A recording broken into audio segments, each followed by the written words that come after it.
Hey, we are. there we are. Good afternoon, everyone, or good evening here on the East Coast. Talking Chickens number 75 today with our good friend Don Schrider. It's a return visit. Hi, Don, APA-ABA master breeder, known for a lot of things, but those big leghorns and the bantam leghorns are really nice birds. We're glad to have Don here. I see we already have some people in the chat, and that's cool. Hi, Kenny. How you doing, buddy? Anybody that wants to ask questions, go ahead and put them in here. We'll put them up and we'll answer them as we do. We have a pretty big slate here today for hopefully we'll get to all these things we went through. And basically today we're talking about what you do now in August will have a big effect on how your birds are in October and November when the big shows start. So it's kind of a step-by-step maybe ideas from Don and with our contributions. We've all won quite a few champions and had birds on champion row, and it's an art, truthfully. There's science to it, but it's an art having them conditioned, and you just can't pick them up out of the yard and chunk their ass into a hole and hope to win. Now, you may win sometime, but that's not a very good bet. So, Maddie, how you doing? What do you got for us? Anything? Oh, good here. I think, boy, last week we sure kicked the log with Kenny and the white and the mostly with emails and questions, the leukosis thing. Yes. And folks, I cannot diagnose leukosis from your pictures. Sorry. You're going to have to take them to a lab because it's been years since I've ever seen any posted birds that had Merrick's or leukosis lesions and all that stuff. And I was getting a whole bunch of pictures and questions, and I just told them they need to make sure you got it first before you go flying off the handle. That's always the best track, I guess, instead of just and then lots of questions about the white and how much white. And I think one of the questions for Kenny even we'll have to follow up with was a lot of them were wondering about white crested black Polish and a lot of the white leakage in the wings and in those. And I think it is actually progressive white. And I think that's probably inherent in that color pattern because you got white crest on a black bird. And so I don't know, that's just something you're just going to have to deal with, I think. I don't know you're ever going to get away from it. So those are about the only feedback I had from last week, but that was a great one and lots of views and lots of comments. And Kenny always brings up some good points. So yeah, that's why we have him on. We like talking to him. Him and Nancy. Unfortunately, Nancy, her computer had, as we say, took a shit. And it couldn't boot up right because of the way we were going through. When we're on his show, it's pretty easy, but he can't flip it as easy when he's on ours, even though we use the same software. Yeah. But anyway, that's the way it goes. Good deal. Don. Yeah. How are you, my friend? So, hey, about the leukosis, I mean, that's one of the things you used to hear a lot about 30 years ago or so. But Mr. Holmes always used to say, and his father used to say, he watched the eyes of the birds. So you want a nice round iris and a nice round pupil. If he saw any deviation there, is Irvin Holmes would call the bird. I guess in some ways I'm more like Dick's dad, Irvin Holmes, than I am like Mr. Holmes. Mr. Holmes tried to find a home for every chicken, and his dad was quick to grab the axe. Right. And I might be somewhere in between, but I'm definitely closer to Irvin when it comes to things like that. Yeah, and the eye color, watch the roundness in the pupil, but the eye color seems to fade, and I don't mean a light eye. I mean one side will be that opaque. It kind of goes that lighter, milkier color from what I've seen back years ago. Yeah. So. And then I think you give good advice. Don't fly off the handle. I wouldn't fly off the handle about this idea of progressive white either. Um, with true progressive white, the bird gets more white in it each year it's alive. And some of them will turn almost white or nearly fully white. Right. So just because you get a gray tip feather, that could be an interruption in nutrition while the bird was growing the feather, or a shock. Somebody let the dog in the chicken pen. Yeah. So you know, I once heard the Virginia show people used to talk about how chicken people are cheap. But in a lot of ways, we're a lot like chickens too. I think we can kind of fly off the handle when we're startled about something. So any disease and all, yeah, find out what it really is. I talked to a poultry extension expert who diagnosed diseases. He was originally from Canada, and I met him at a conference, and he was going on and on about how you don't know what disease the bird actually has until you get a clinical diagnosis, not just looking at characteristics of the disease. So you might have MG, or you might have a cold, or all kinds of things. But yeah, finding out exactly what you got is, you can guess and you can try to treat, and a lot of times that works. But if you've only got one, sometimes it's worth it to get that bird out of your flock so you're not increasing the exposure to the other birds. And I think Kenny Triano was saying the other day about his doctor Giardo says if there's blood, the bird's going to die. So basically, if a sick chicken gets sick, it's going to get sicker. Basically. Yeah, they don't have much of a. If they get sick, they just die. I guess I had forgot about leukosis. So in the 70s, it was bad, and it was mostly the eye color thing. We had it in the black cochins really bad, and you'd get that gray eye, and it wouldn't be both of them; it'd just be one normally. Mm-hmm. And once they had that, you knew they were carrying it, and definitely those birds were called out back then. And I had forgot about it actually. And now everything's Merrick's this and Merrick's that. So when Kenny and they were talking about that, I thought some of this later death, we're attributing to Merrick's, and I actually think it's probably more on the leukosis side because there's 6 or 8 at different.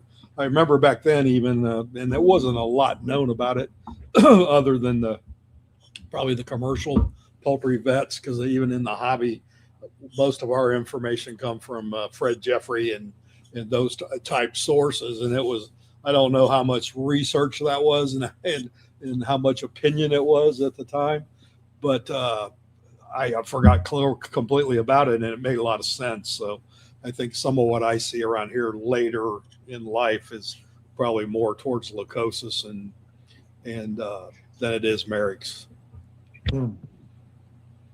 But you're right. Get them posted to make sure you know what you got. I think a lot of people have both of them. I think they have Merrick's up until about 16 weeks, and then after that they got both diseases. I think a lot of show lines are carrying it just because they act like that. Yeah, leukosis can cause them. Sue's got one up there because leukosis causes tumors inside like Merrick's. Different, more lesions, I think, for leukosis than it is tumors. I think the Merrick's does the tumor in the joint, and that's why they get limpy. And I think the leukosis is more like lesions on the organs, if I remember my 50-year-old biology classes, because it's been a while since I thought about that. But I think that they can blood test and find it right away, Sue. So that's usually the best way.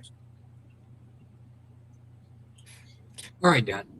Well, you want to start in on Yeah.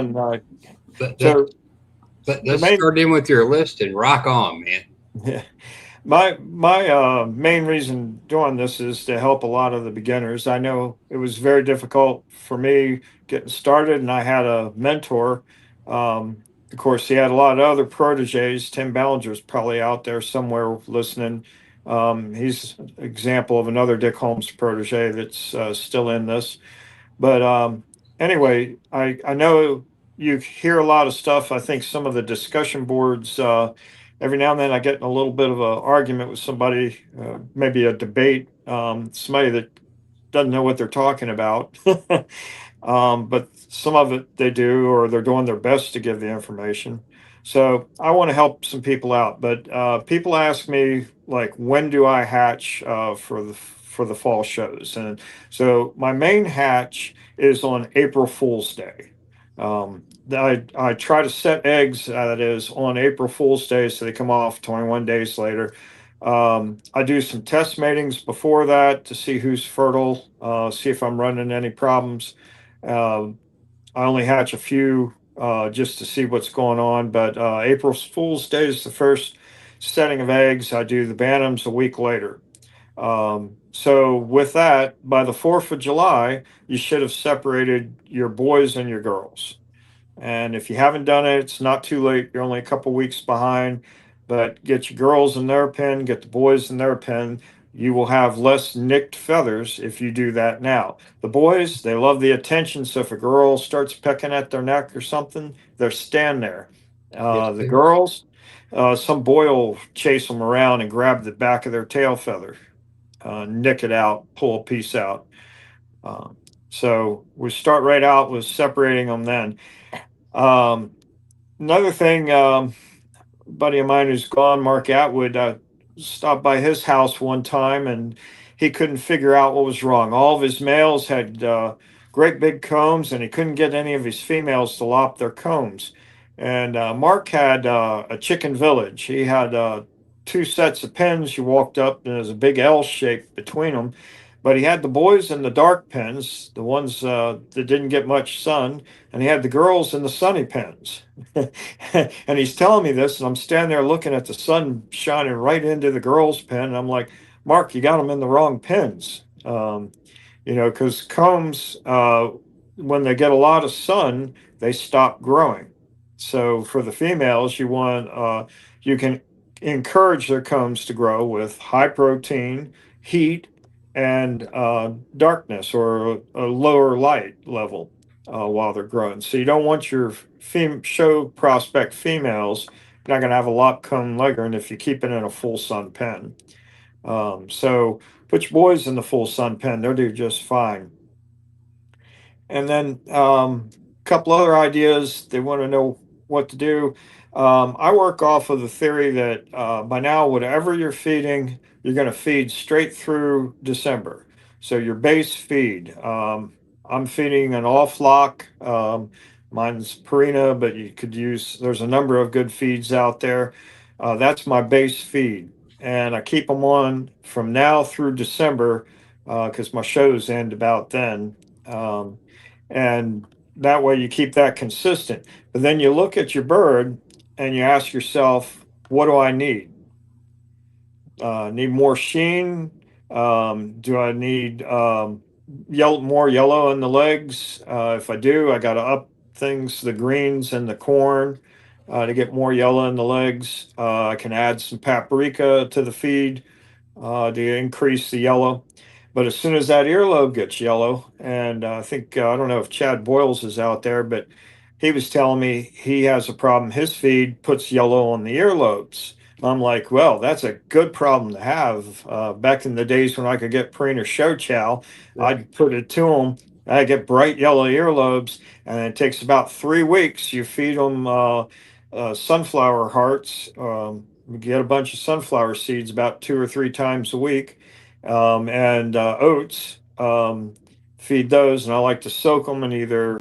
You can do it in water, but I usually use an oil like cod liver or I don't know. I'm trying kicking chicken here lately. I kind of like that.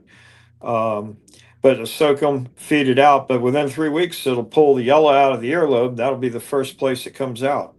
You still have it on the beak and the legs. I didn't know that. I didn't know that either because I have done that with show chow years ago with white leghorn bantams. I turned every one of them just as lemon as could be, and the pullets were gorgeous, but the males it really stuck in their lobes. But That was good feed. Yeah, it was. Really good feed. Actually, I think this either Kallenbach or ADM's meat bird feed is real Yeah. close to that old Purina showbird. I know the ADM is because that's another thing I wanted when you mentioned it is at about 3 to 4 months, you want to get them off that starter grower. I had a guy that had some 6-month-old black coaching pullets. He showed to me and he goes, they're not growing. I said, well, what do you feed them? And he still had them on the starter grower at 6 months of age. So they had no body.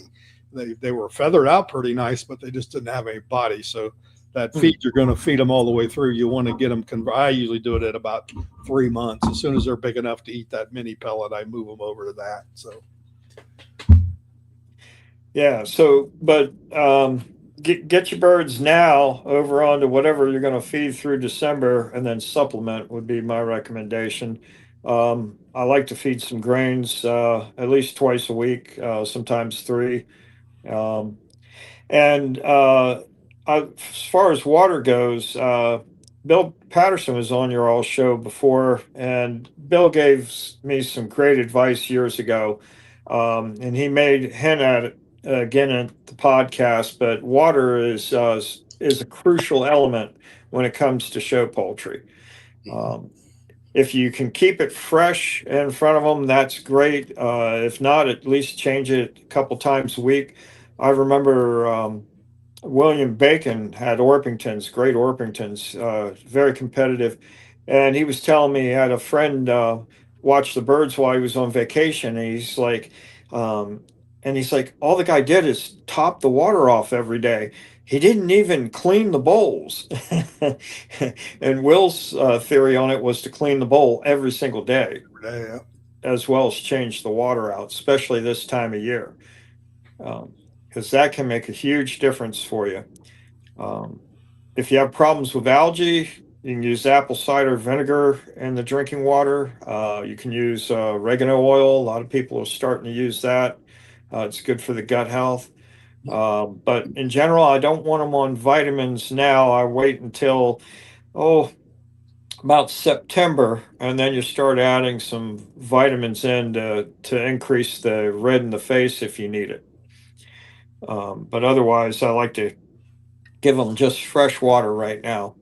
I'm going to stop you just a second there. I got a couple we can answer. So, Amanda, the supplemented color supplements in the feeds will not put yellow legs on a bird that does not have yellow legs to begin with.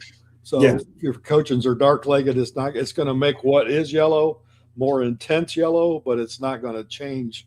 You're not going to change the leg color. You're just kind of chemically enhancing it for a little bit. So that's the question there. And then fat protein, I don't usually for adults, Ryan, and nothing above 18%. The bird will utilize between 16 to 18% after they're, I'm going to say once they're about 3 or 4 months old, and they're not using that higher protein to grow with. So that's all I use. If I go any higher than that, what I have with the coachins is a big messy pen. So what they eat, they don't utilize, they just pass on through. So that 18% mark is a good mark for, I mean, there's lots of things in the feed. I don't want to just focus on protein percentage, but if there was going to be a protein percentage, that's my base, because I've won as high as 22, and it just seems like anything above that 18, they just crap more. So.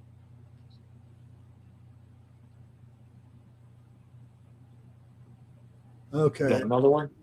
That's another one. How do you darken the leg color in the coachins? So the problem with white coachins is you're going to find is when we breed to be stay white, you breed the yellow out of them, and they tend to go white skinned, white legged, white beaked, and you don't want to go that far. So you're going to have to bring back the yellow. Why they do that is so they don't have the brass in the males. But I've never had any luck getting it completely out of there on white coachins. They always are going to be a little creamy if you want to keep the leg color, the beak color, the skin color. If your male birds are white, then clone your line. Yep, that's it. Because that means they have white skin and everything else. A pullet, a good white cochin bantam, they will lay heavy. When they start laying after about their second week of laying, they'll get paler, but they won't be pink. Well, right. And dark brown leghorns, if you breed intensively for the stripe and don't watch it, your leg color will start to go pale. And Yeah. once you get it really pale, it's hard to get it back. Yep. I always watch the sole of the foot because when the bird's pushing a big tail in, the nutrients are going into feathers. Sometimes the leg color, just like when a hen's laying eggs, will pale up, but the sole of the foot usually gives away Exactly. if they've got the good yellow gene still. So if it's pink, you got problems. Yeah. All right. I think we're caught up because I was All just right. catching them as Well, they went. So every time I go to move chickens, move the chicks out of the brooder out to the outdoor pens and stuff like that, that's an opportunity to handle them. You're going to move them anyway. And I cull out things that will not get better. So if you end up with a bad toe, a broken beak, 890 points on the comb, things Or if 2 you points. see. Or 2. Yeah. But anything you could see right away that is not ever going to change. And that's pretty easy to do. But August 1st is my goal to have first hard culling of all the young birds. So we had the April Fool's Day, we had July 4th, and then we have August 1st. I want to go through all my young birds, and I'm going to try to cut a third or more out if I can. One of the things that we're trying to do is we're trying to give each bird that's going to be part of our show string the chance to become its best representation of itself. And if you've got too many birds in the pen, the birds, at least half of the birds are going to be overstressed. They'll be running around. There's always somebody that can beat them up or gives them a dirty look or threatens to peck them. They have to almost be humble in order to sneak up and get some food and water. And you can say genetics is everything, you can say feed is everything, but the bottom line is if you take those two birds and raise them in separate pens, so the one never gets stressed, neither one ever gets stressed, they both turn out better. Whereas the couple of birds on the bottom of the pecking order, they're not going to turn out because you stressed them and they're not getting the equal food. The dominant birds in the pen, pullets or cockerels.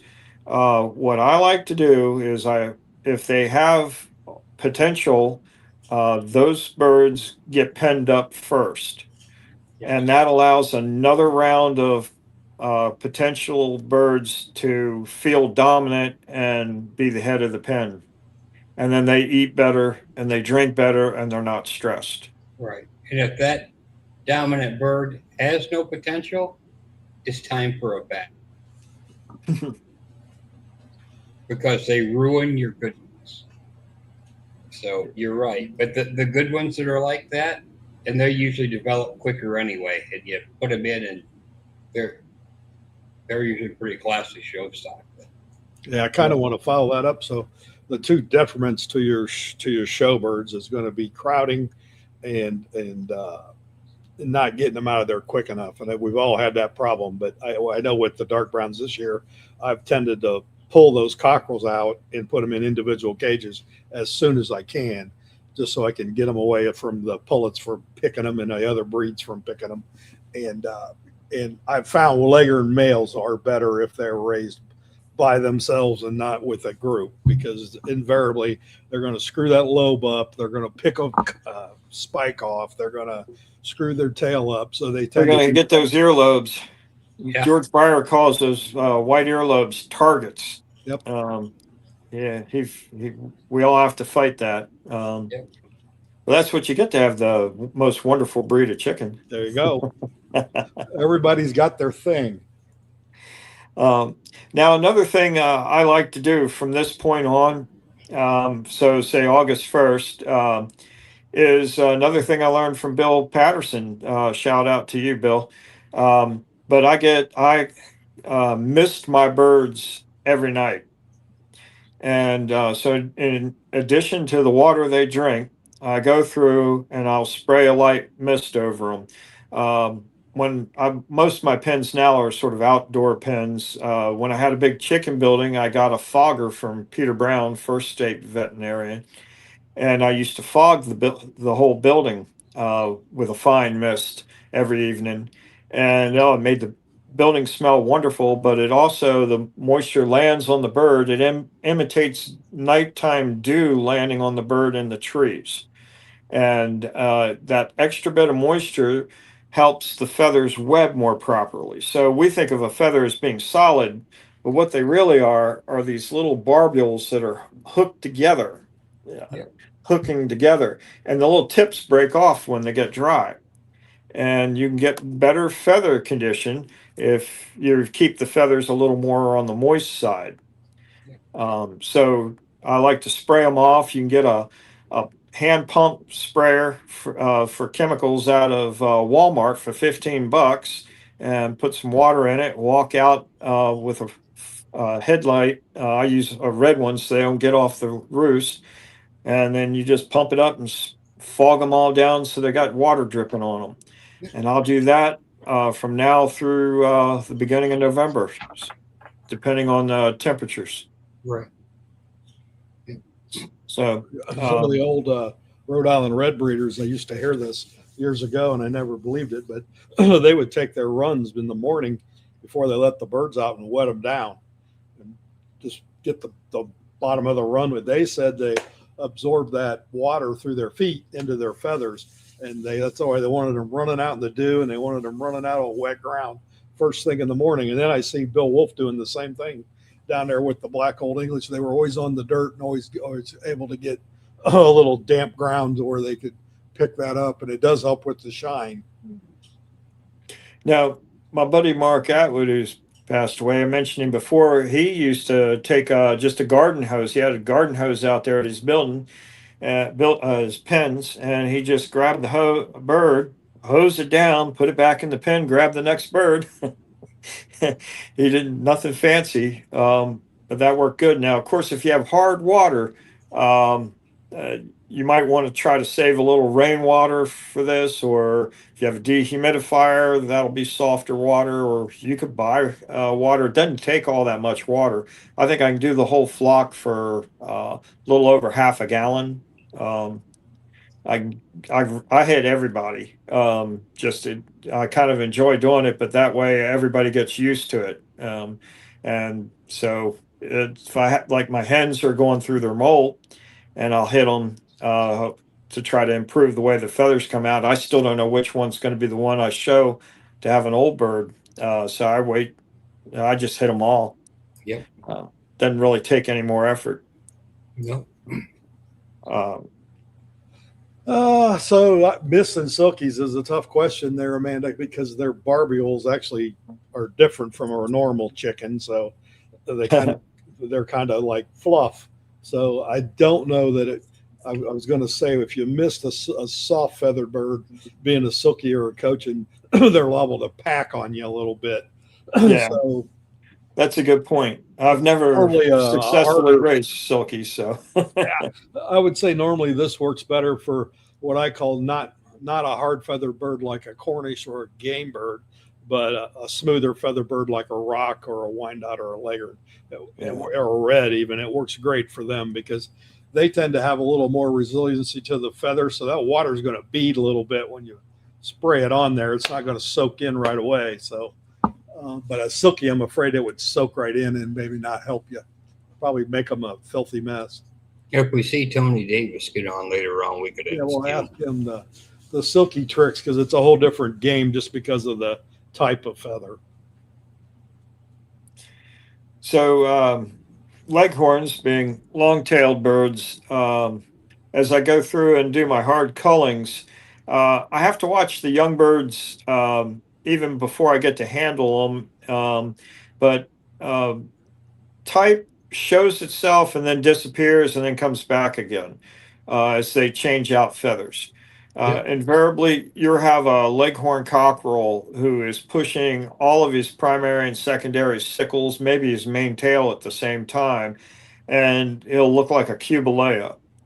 And you think, my birds have no type. Why? The parents had great type. Well, all his tail feathers are green, so they're sore. They extend way out there. That's a lot of weight, They're, leverage. they're heavy. Yeah, very Yeah. heavy on them. And so you have to wait for them to dry enough that they start to pick them back up. But like right now, I can go down to my pens, my April Fool's Day set cockerels. They're down there typing to beat the band. I can really see what they're going to be. And another couple weeks, I'll have to kind of ignore that. So if I want to make any early decisions on type, I do it now. But that I usually wait till close to bloom when the birds are starting to show themselves. I was going to say Leghorns are not one that you can call early for that because, like you said, I call it the ugly stage. They go through about 3 or 4 of them before you can even see if they're going to be anything, and then they'll go through a couple downhill slices until one day you'll walk out there and think, "Where the hell did that bird come from?" Because, like you said, they just kind of pop. So you can't be quick. You can't call them as quick as some other breeds. That's for sure. Yeah, and I think it's even more significant with the pullets because literally I didn't have a bird that good yesterday, and all of a sudden, bam, got the comb and tail, and it's like, which one were you even? Yeah, it amazes you that they change that much. Yeah. But so my hard culling in the beginning of August, what I like to do is I like to band my birds by mating so that I can see which birds, if I'm keep looking over at, say, the orange family birds, every bird that catches my eyes, the orange family, I know that mating was really good. I know I want to repeat that mating for next year. Uh, but I also, I think there's a big deal about the charisma of the bird. Maybe, I don't know if that's the right word, but there will be birds that will always be the bird that stands out of the group. Classy. And when you go to the show, that's the same bird that's going to stand out to the judge. Classy. They just have a different way of carrying themselves. They always look, they have it. Whatever the hell it is, they have it. Yeah. They're like that in every breed of animal, including people. You know, you don't know why you like them, but damn, I like them. Yeah. And that's what it is. And Irvin Holmes used to call them hams. He said those birds with just a little cage training, which is another thing I want to bring up, which starts usually for me sometime in September. But a little bit of cage training. Those birds, you feed them a treat they only get when they're in the cage, and if you don't want them so tame that they won't show you their leghorns. When somebody moves their hand near the cage, you want them to react. So you got to be careful. If they're already super tame, you probably don't need to do much. But you give them a treat, you can actually teach them to pose. Irvin used to teach all of his birds to pose, back leg forward, so that whatever side the bird was showing, if it stuck its back leg forward, it got a treat. And some birds will be natural hams, and they're stand there wanting to know why the judge isn't giving them a hunk of bread or Treat, dog food or whatever you use as a treat. So cage training would be another thing. Now, my cages are old, rusted show cages. In fact, they used to belong to Phil Roof, and I keep them outside all year long on, I made a platform out of Home Depot discounted lumber. They spray some of the bent up treated lumber purple, and you get it for 70% off, or at least you used to. And so I built a platform, put my cages on it, and they were rusty. They were from Phil Roof originally, who was one of Dick's Bantam Dark Brown partners. But I just put them in it.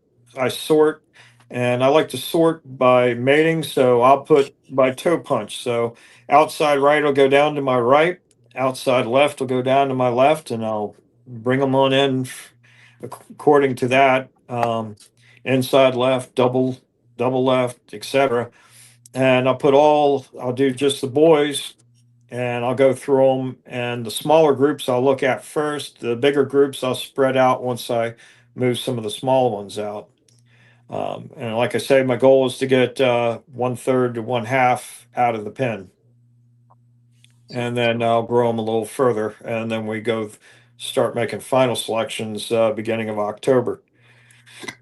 The other thing I would recommend people do is get your coops as much as you can free of mice, certainly rats, but mice will bring in mites. This is something a lot of us have known for years, and something that the extension folks now all seem to know as well. But mice will bring in mites, and so you want to try to. I use bait stations. I go to Tractor Supply and I've got a few bait stations, and I use solid bait so no grains or anything get kicked out where the chickens can get it. And I've got them around different parts. But if I see any mouse activity, I put fresh bait in and move it over there. Um, Jeff Shank, shout out to him. He used Tim. I think Tim Ballinger told me about it. But either way, I know Jeff Shank was using this liquid mouse poison he got on Amazon, and I got some of that. And boy, that stuff works great. But what I do is I put it in an empty pen next to a pen that might have mice, and I might even sprinkle a little bit of grain near the water so that they get something to eat. So they get thirsty. And I always wear gloves when I handle the bait or the bait stations. I don't want my smell on them. I do the same with mine. And we found out from Dr. Bramwell years ago that because I told him I found the poison some mice, and I found these dead mice and they're covered with northern fowl mites. And he told me back then, that's probably been 20 some years ago, that they are the #1 vector for northern fowl mites. They go from bird nest to bird nest and drag those mites with them in through your pen. So that's how you get, when you don't have any wild birds or anything, accessing into your pens. That's why you're getting mites, is because of those mice running. I use a do-it-yourself pest control, I think is the company, but what's that stuff called, Mike? It's JT Eaton, and they're like a soft bait block. Yeah. But what I found is you got to rotate those blocks, because eventually they get immune to whatever it is you're using, and you got to mix it up. So about every other time I'll buy a different type. But normally if it's banned in California, it's the stuff you want to use to treat your mice, because it works real good here. When I had the pigeons, a lot of them, I had them. Sorry, bad. left coast. Yeah, I had them bad, and mice can get away from you if you're not on it. And within a week, I think it was, Mike, when that was, yeah, I picked them up by the buckets full, and it knocks them. Usually they live about a day after they eat it, and they're done. So they're gone. Yeah, that's good stuff. I keep it out all the time, and I haven't seen one this summer yet. So that's usually when you start seeing them. They say if you see one, you got 10. So if you see one, you want to get on it, and I haven't seen any or see evidence of where they've been nesting or doing damage. Anybody that's ever had a bird and thought, I got a shot this year. I got a real shot this year. And then you come in one night and a mouse has nipped off all the tail feathers to make a nest. So this is no joke. Now, used to be you could pour ammonia into the holes, straight ammonia, and that would scare them away, thinking it was a bigger mouse. But whatever you do, you've got to do something to get them out of there. And I'm not a fan of those packs. I guess if you have an enclosed building, those cedar type packs that supposedly run them off. I guess if you have an enclosed building, it might work. Tried those. I've tried the electronic ones. Nope, they don't work. I could just flat tell you. The only thing I've found is these. If you really want to knock them in the butt, it's the bait chunks or the bait soft packs. Yeah, there's no rehoming. You don't scare them off. No, they're put them in a bucket. You got to make them not want to be there, and that seems to do it. And when you get your first cold week, remember they're coming back. And they're looking for winter quarters. They want food, warmth, nice place without a predator. So they're coming back right when you get a cold snap. If you ever think you don't have mice, watch in front of the combine when they're taking beans or corn off. They run by the thousands, So my. when they take the beans off here, I know I got to make sure my bait stations are all full because that's when they're coming in. They're coming out of those fields, and they like you said, they're looking for a place to have babies in the winter. Now back to like mite and lice control. You got to do something to keep your birds free of it. Now you can check if the old Paul Gilroy liked to use the old stringman method, which was you pick up your rooster and check your rooster. If your rooster has bugs on him, then chances are your hens do too. But if your rooster's clean, chances are your hens don't have anything on them. And that's not 100% foolproof, but if you got a lot of chickens and you just want to sample, that's a good way to go. But what I like to do is I like to spray off my roosts a couple of times a year, and I'm very big on using diatomaceous earth or wood ash if you have a burn pile. Just make sure there are no live embers. But sprinkle it along the floor, all over the shavings of the different big pins. Spray off the roost with something. I've been using Elector PSP for that, and I really like the effect. And some of the old timers, Bill Shippers, he used to use kerosene. Yeah. He'd spray he was a commercial poultryman that turned into a showman in his retirement and did white leghorns, of course. Crossed his commercial line to his show lines. He had some high egg production showbirds in Pennsylvania, but anyway, he sprayed the floors of his pen a light coating of kerosene, and he'd spray off the roosts. And if you didn't have kerosene, you could use diesel, or you could use used motor oil mixed with kerosene. Yeah.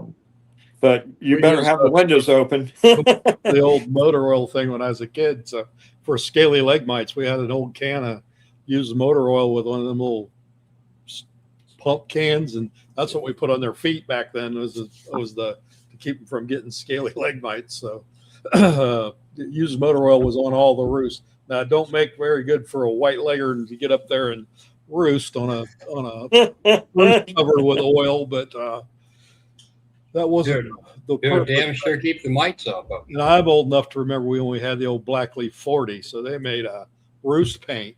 And there was another one. When you put that in the chicken house, you better make sure you got some air real quick because it'd take your breath right away. Yeah, you didn't want them in there when you painted that because it would kill them. Yep, they banned that stuff, nicotine sulfate. But it worked. It got rid of the mites. Now, I don't know how good it was for you, but it wasn't was death on the mites. But yep. Well, we'll go back to some things you can do, unless you have a question there. I don't think we got No, not yet. Good. Okay. So back to handling birds and banding birds. So once I've got my birds banded, every day I like to look at my pens. You do all this work for the chickens and you think, I got to do this and then I got to run off. Grandkids got a party and it can get pretty busy, but I like to try to take a few minutes to walk around, look at each pen of birds, see how they're doing. And I've always liked to bring a plastic bucket and turn it upside down and sit down in a pen with the birds, especially my pullets, more so than the cockerels because they'll be a little more timid. And they'll see my wedding ring and they'll come up and try to peck at it, something shiny. But to get them used to having human presence, that you're not a threat. Now you can sit there and you could, as the summer goes on, you can get a bag of bread and give them a little tiny pieces of bread, make them work for it, make them come closer. But first get them to get a taste for it.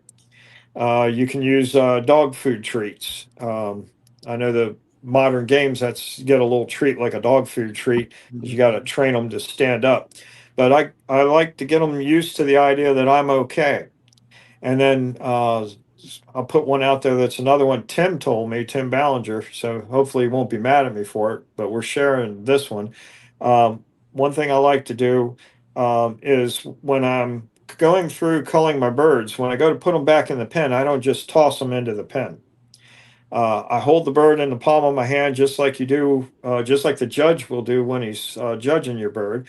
I'll open up the wings and stuff. I'll maybe groom through the hackle and saddle a little bit, and then I'll open up the pen door and I'll lower the bird down until his feet touch, and I'll release my fingers, but I won't pull my hand away. I'll let the bird walk away, and they generally give you a little look as they walk away, and you just leave your hand still. And then the next time you handle them, they realize that when you set them down, everything's okay. They don't have to freak out that you're letting them go. So they start to get more and more comfortable with being handled. That's a good tip, because I do that a lot when I'm judging, especially Old English, rose combs, leghorns. I tend to, when I put them back in the cage, I open the door up and let them walk off my hand. So they'll be sitting on my, and then what they tend to do 9 times out of 10 is they go right in that cage and set up. So they'll go into their, and you got to take the time with those breeds to get them. Like we always say, you have to make them show. Well, you have to give them every opportunity, and you just don't pitch them back in the cage, because they ain't gonna show doing that. So a lot of times, especially if they're not crazy, a white leghorn or a brown leghorn bantam, I'll let it walk right off my hand and go right back in the cage. And normally the females will set up. I don't trust the males enough to probably do that unless they're going into a little bigger cage, because it's a little harder for them to get in them bantam cages as they're trying to set up. But the pullets and the females, the hens will usually, they'll walk, Old English especially, they've been trained that way. They'll walk right off your hand and go in there and set right up. So, a good sea bright will too. and the sea brights, yep. A lot of the quail, D'Anvers. Yeah, I use that on a lot of the smaller breeds and stuff, to get them to show, those breeds that have to show a little bit. Now coaching, it'll just sit there on your hand until you shove it back in the cage. yeah, more times than that. Get off of me. Yeah, like, oh, you're going to hold me. I'm going to sit there. The Old English, the leghorns, that gets them to show a little bit and gets them used to doing that. When the judge then does handle them, they'll actually get in there and do something besides lay down. And so you got to go by the personality of your bird. The more wild your birds are, the more time they need to be cage trained. And if you got a very docile breed, it might only take 1 or 2 times to get them used to it. But I always like them to have a pleasant experience, so you try to give them some kind of treat, so that they equate that with something good. The other I mentioned before, I like the band bird. So let's say I've got this pullet running around, and every time I look at her, I think, man, there's something balanced about that bird I really like. I will take a different color band other than the family band. So I usually use like a white band for that. I don't like to run a white family because white gets dirty so easy on the bands. So I use white bands instead to mark potential birds. And that's another way to make it jump out. But I'll get a little notebook. I'll make a note, red 93, watch, or red 83, cull. Yeah. And make a note why, what you're seeing in there that it's not going to turn. But if you've got a lot of really wild, crazy leghorns, you're going to, as you narrow it down for breeders, if you've got a few that aren't wild and crazy, you're going to want to breed those. And I used to have bantam dark brown females that would sound like they were wild pheasants when you picked them up. I mean, screaming, just keep screaming, and you could cover their head, they would just keep going. And that's, besides being not fun to interact with them, those birds never end up producing show champions for you. Nope. One of the comments I've made with the pair of dark browns I got from you last fall was, I've never been happy with any birds I've ever got. the temperament is second to nothing. They're like a modern when I go into their cage. I mean, they were tame. The male's a little on the fussy side, but I don't mind that. But that hen she comes right to me. She wants, like you said, she wants a treat or wants to see what I'm doing or if I'm going to fill up her feed cup. She's not nutty. Now, the young ones, not so much. So we're having to work with them a little bit to get them used to being handled, I think, is the main thing. But that makes a big difference in a show bird. I can always tell who's worked with their birds and who just grabbed them out of the cages and threw them in there, because if you don't do a little cage training on your layers, you're not going to go very far, I don't think. Now, my April hatch Bantam dark brown pullets, they're just little black things running around. They're very dark and they don't like to be handled at this stage. I've got from my earlier hatches, from my test matings, I've got a pullet I kept, and she's in with those others, but she'll hop up on the roost right by the door, and I can just reach over and touch her chin and her breast, and just a little touch, and that's it. So now she knows everything's good, and now she just comes up every time and hops up there to see what I'm up to. Then she'll hop down if I'm putting any food out or what have you, some special treat. But anyway, I like a bird doing that, but she's a little older than those same matings, so they take a little longer. They're still not sure about the great big world at this point. The cockerels, my cockerels that are April hatch, about half of them, I haven't done any cage training or anything with them, but I can reach in and touch them, and they're okay. And I'll touch them and they'll walk away, and I'll just let that one be, and I'll reach over to the breast of the other one, but I don't point at them. I keep my hand sideways like this, and I'll reach up to them. And that seems to be less threatening than going like this. I guess you look like a snake trying to swallow them when you open your hand.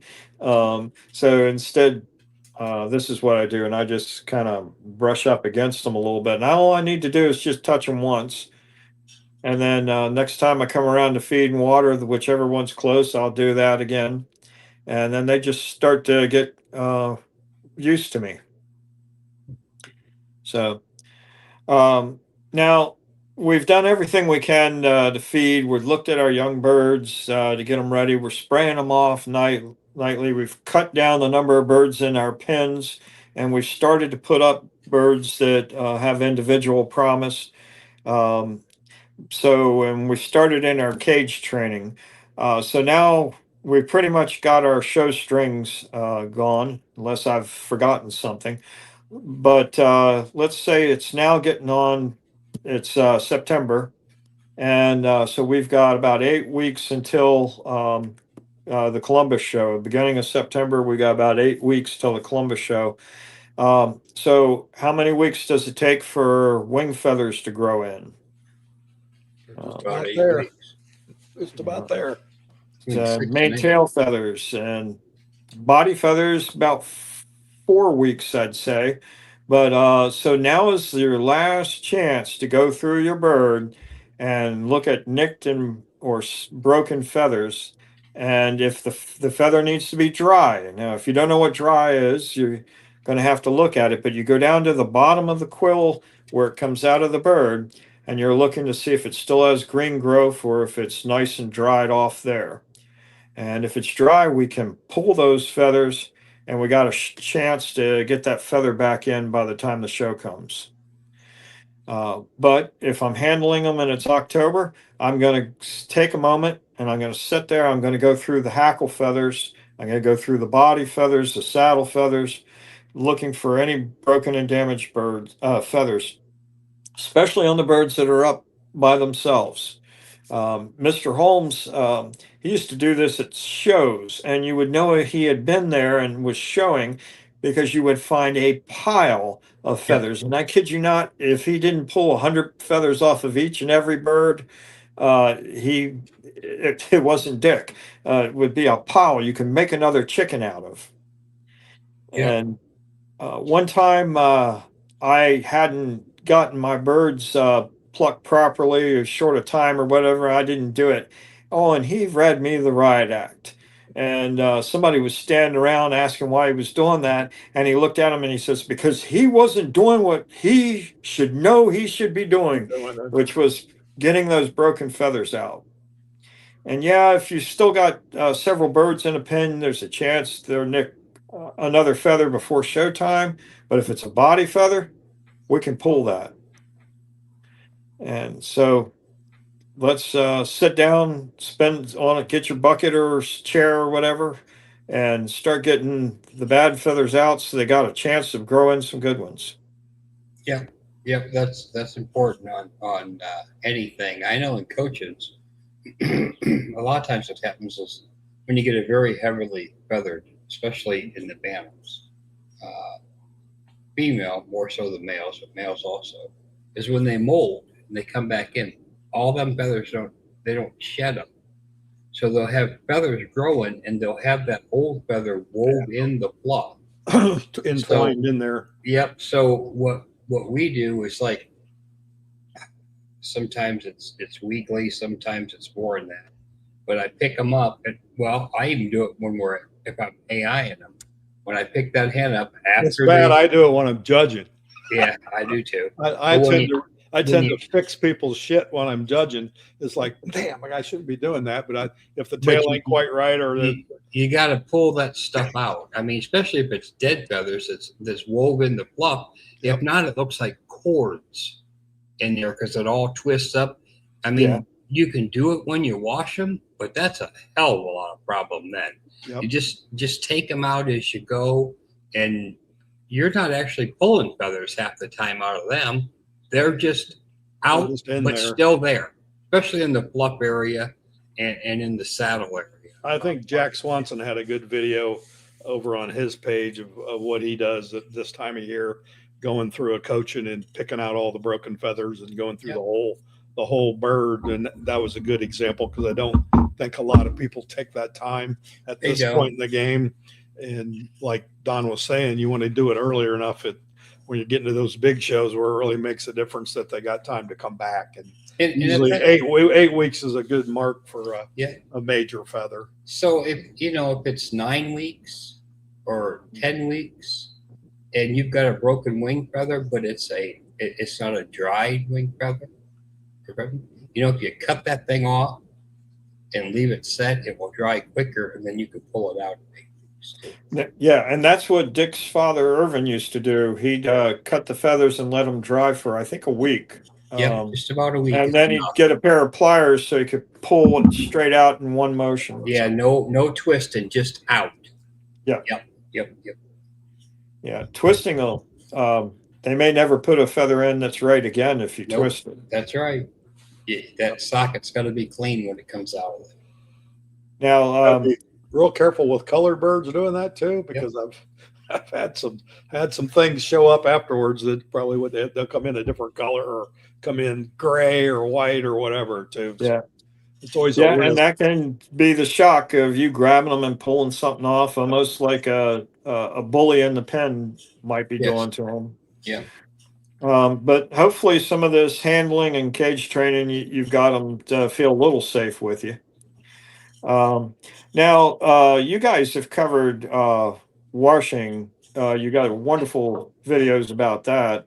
The only thing I will mention here is depending on your water, you want to, if your water's hard, you need more days. But if your water's soft, you probably need fewer, except getting the soap out.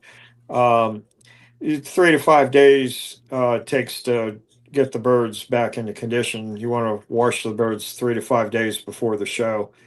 I used to do what Jason Pettit did, which set up a bunch of cages and put a heater fan at one end and put a tarp over it so it blows all the way through, and then put them on like clean shavings, or some people, I think Al Watts used to use newspaper, or maybe that was Francis Leanna. But I know Wilberstoffer used to have his job when he was a kid. His father's line of white leghorns, he would actually stand there with a stick and keep any of the birds from sitting down. He'd tap them with a stick if they tried to sit down, so that their under feathers wouldn't get stained from sitting We down. found our best thing, and haven't done a million things over the years, is a couple years ago I'd sold a bunch of pigeons and I had some extra money. So I bought these pigeon breeding cages. They look good at the time, but they're not worth a shit to breed pigeons in. So we corralled them to put the coachins in, and they're coated wire bottoms. And everything falls through, so they can crap in there and they're not falls through. But yeah, so when we've used it for layers, rocks, Wyandottes, pretty much anything, that I think that's worked the best, because they'll stay in there until they go to the show, and we have to do very little re-cleaning. That way, if you put them on wire or regular shavings, you're going to have to be real vigilant getting it out. And sometimes after you wash them, it kind of gives them the runny craps too. So one thing we learned from our old buddy Tommy Stanley years ago, because Tommy used to come to the show in a flatbed truck with chicken crates and stuff stacked up, and he'd come to West Central Ohio, win Best of Show with a white Wyandotte that come out of one of them crates with amazing, wasn't birds. It? He always told me, he goes, Matt, about a week or two. Pissed me off every time. Oh yeah, because he beat me. Yeah, well, he beat us, and we'd be re-washing birds and whatever. And he always told us he put them on nothing but scratch a couple of weeks from the show. That firmed the stool up, and then they don't get it all over them. And we've been doing that ever since. Usually we'll put them off on a little more whole grain before the show, and it kind of firms them up, and then those white birds don't get as dirty. And that's what Shelby Harrington used to do with his rocks. He'd get them on grain before the shows. Yep. Now you got to be careful. You can also set some birds off into a molt if you change the diet. Another thing you said about water, and I've always done this because I found it going to fairs, is that the birds coming from the country, they get on that city water, which has got a real high chlorine, fluoride content. It'll throw them in a molt. So I always take water with me when I go to the show, and they were drinking the same water that they had here, because sometimes especially it's worse in pigeons than it is in chickens, but it will actually throw those different water will throw them into a molt, just like right now. So, well, I'd like to talk a little bit about the shows, but before we do, because we've got diametrically opposed needs for our birds, so I'd like to talk about roosts real quick. So for the leghorns and other active lightweight birds, having a roost is really good. Having a fairly high roost 4 or 5 feet off the ground is also really good. In fact, the higher the roost, the more likely they use their wings when they come down instead of just jumping down. Yep. So that helps tighten up wing position in the male birds. Don't consider that a fix for breeding. Breeding is still more important, but you need to give them muscle conditions, so that they can hold the tail up and they can hold the wings up. Coaches, that works for everything. So every pen here, most of my individual pens are 2x2 large fowl cages, but they all have a roost in them. And Mike will come down here, even when his birds are here. Every one of them coachins is up on a roost. The chickens like the roost. Yeah, they'll get right up there, and it helps them getting back up and down, and it also keeps them a little cleaner, I think, because they spend more time on the roost. And then when they do crap down on I use broiler flooring, but when they do, I can get in there and scrape it out or clean it up so it doesn't pack and pile on there. But even the coachins use the roost here. So even the little ones. At one time I was raising Old English and white Cochin bantams, and I had a 5-foot roost in there. There's 4 white Cochin cockerels and 4 BB red Old English pullets up on that 5-foot roost. So it's good for them to get that exercise and use their wings. So I remember use roost for coachins. All my bantam coachins roost. Don Emery, who had Brahma bantams, he used to have a really low roost for his. I think it was 12 inches maybe off the ground or something like that. It wasn't very high at all. And Don Kelsey, for his bantams, he'd just have a bantam pen that was maybe 2 feet tall, and he'd have them stacks of them like a little apartment complex. And he just used a 2x4 turned up on end with another shorter piece on each end to keep it from flipping, to give them a roost. Just to get them up, yeah. Yeah, they like to be the best roost in the world for my Old English is the barn floor, because as high as you could go, that's where them little bastards went. Didn't have no bad wing carriage in any Old English game pen, because they went up when they come out of there. I'd open that door, and when I swung that door open, I mean, it didn't matter which truss they were on. They come out on a fly, man, and they would go 40, 50 foot before they hit the ground. They come back. Hey, it's great. They're tight winged. They're hard bodied when they do that. Oh, I love that. I love that. You know, you all remember Dick Stevens, Hamburgs from New England, originally moved to Virginia.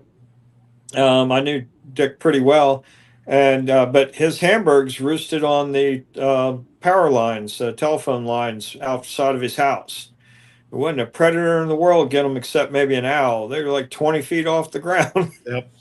Yeah. When I had big Sumatras, that's what they did. They roost up on the peak of the barn, or they get way up as high as they could get, and that's where they like to be. Yeah, that's them black crows. Yeah, my neighbor come over wanted to know where I got those black crows at, because they were all they happen to roost on his house. Sometimes they get up on the peak. But yep, roosts are good. So I always I guess just out of habit, every pen has a roost in it. So now big coachings, it's a little different. You can't go too high, but you got to have a hell of a roost, because I've seen them suckers knock a couple of roosts down over the they a 10, 12 pound bird up on there. And but they do like to get up. Some won't. Some never will. Some will just sit. You got to watch them assholes. They'll sit under the roost and get crap all over them. Yep.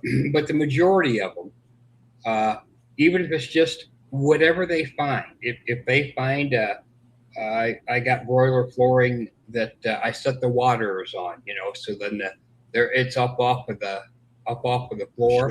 Well, you got to watch them, because pretty soon they'll be crowding the waterer off there, because 3 or 4 big old hens will want to sit on that. It's only that high, but they do like to get on something. So I've done the 2x4 thing, where I've made roost work on a 2x4s, because they're so heavy, you got to watch them, and you don't want any corners and shit on them. But anyway, but they will climb too. I mean, they'll climb up, and sometimes they'll fly down, but usually they'll hop back down. But at least they're doing something, and it keeps them up off the floor. When you're up off the floor, that's a good thing for a chicken, I think. Yeah. So now let's get ready to go to a chicken show. We've already washed the birds 3 to 5 days out, and now it comes time to load them up. So loading day, especially if it's a big show, if I get the opportunity, I like to take the day off before day off work. For Columbus, I have to, because it's just me loading all the birds, and I bring whatever sale birds that people have asked for. You bring a lot of birds. There's nobody busier than Don at Columbus. Yeah, my legs. It's a wonder I don't. My legs don't erase as much as I walk during that show, back and forth. But anyway, the first thing I do is I start to bring my birds up. I want to get as much stuff done before I put them into the box as I can. So if I've got I do a last minute look at some feathers to make sure everything's good. Beak and toenails, if I haven't done them during the wash cycle, which I think you guys showed to do. In fact, I think one year I didn't do the Bantam, I think it was a Bantam light brown pullets or cockerels. I didn't do my toenails or beaks, and I think you wrote it on my card, Matt. It's like, that's never going to happen again. They were cockerels and pullets. I didn't even think about it at the time, but it's like, okay, I won't ever let that happen. How many really good birds I get to get down to the end, and it didn't trim its beak, or it's got nails and spurs all over the place. And I thought, man, if you just took 2 minutes here, you could have helped yourself out. But Francis Leanna always told me, make sure you trim the beak of the bird, the very tip of the upper beak, so that it meets the lower beak properly. He said that he thought that gives you a slight edge. It just does a little something to make the face of the bird look a little better. I've seen some birds, that'll get a big grow of beak, upper beak hanging over, or maybe have a long, narrow beak sticking out, almost crow-headed. And I hate that. But now's your chance to make any cosmetic change that you can that's not outright faking. It's really grooming. And then the crates. What kind of crates are you putting them in? Did you just take some wire and string it together and throw the bird in and expect it to come out of there good? I think more good birds have been ruined when someone shut the crate door or put them in wire crates, homemade wire crates, and they ruffled their tail feathers all up. Yeah. My crates, I had the advantage of one of Dick's proteges, Wells LaFawn, being ahead of me. Wells had, for his individual cockerels, he had 28 by 28 boxes that were about 2 foot tall. And he would put the bird in, one bird per box. Of course, he had a big box truck he came to shows with. And there'd be one bird in each of these giant things, but he wanted his birds to have all this room so they wouldn't tear up their feathers, and it worked. But I have pickup truck. I don't have a box truck. I can't do that. I'd take 2 birds to the show. Wouldn't have room for more. And so I did something that's about I guess mine are about 8 to 10 inches wide and about 26 or 7 inches long, and that works out great. But the windows on mine are for the bird to look out of for the males are a third the way down, so the bird has to sit down to look out, and that keeps his tail from rubbing the top of the cage. And that was something Dick Holmes insisted that I watch when I was building the boxes, or in this case, having those boxes built. But you want your bird to sit down when you transport them. You don't want them to stand up to look out their little viewport. And so, The best ones I ever had, I actually found them. They were gamecock crates, so they had doors on both sides. So when I had white leghorn large fowl, you'd put the male in from the back end. He couldn't turn around; he could only go in there. And Yeah. about, like you said, about a third up, you had a way to look out. But those, you could pull him out the front end or the back end. So they had a door on both ends. But once they got in there, they couldn't turn, and they Yeah. always stayed nice that way because you could put enough shavings in the bottom that if they messed in there, they didn't screw themselves up.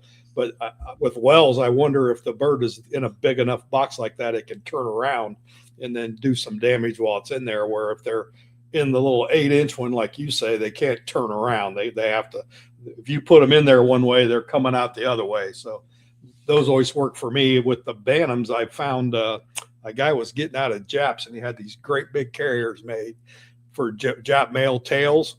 yeah.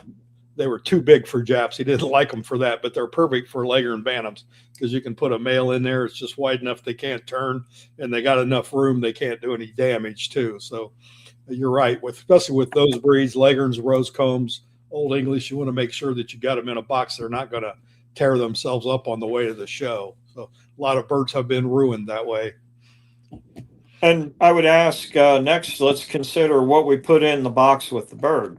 Yep. So the first question is, how dirty are the shavings? The second question is, how dusty are the shavings? Because you just washed this bird Yep. 3 or 5 days ago, and you got it all groomed out, and you put it in there, and then the bird's board or whatever decides to dust bathe on the show, and it comes out with sawdust all over it. And now how are you going to clean that up? You can't wash him again. You're there. Yep. And you can improve it, but you've really already hurt your chances. So, and then last thing I'll mention on crates is when you load them into the truck, do they have airspace? Because I know when I was young, some of my friends, and I won't mention names on this one, loaded a whole bunch of birds up, crates shoved up against each other, and there was no airspace between them. And when they got to their destination, that not all the birds were alive. And so you got to have some airspace. I keep little scraps of 2x3 and 2x4 around. I toss them between my crates and the pickups so that they don't slide together. So they keep a little airspace going. Yep, that's important. Very important. All right. So now, Mike, we're at the show. And we go up and we find our show secretary, and we make sure all our paperwork's good and our number, and we go and find the cages. And the first thing I like to do is I bring a bag of shavings from home, and I go through any of my cages that need, the show crews do the best job they can, especially at the big shows. They might not have enough labor, so they're trying to get it all done in a day. And but I'll bring a bag of shavings just in case maybe I have half the shavings I need to just cover the floor. I don't want to put so many in that I've got 2 inches deep of shavings all the way around, but I want my birds to have clean shavings. Yeah.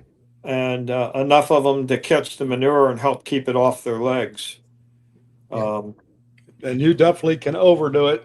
A lot of the call duck and coaching people are not happy when I'm done judging because I rake out the 8 inches of shavings because I can't see the bird sitting in the cage because it's in this big nest. So you can put too many of them in there. You got to find that balance for your breed. And you also have to remember that when you put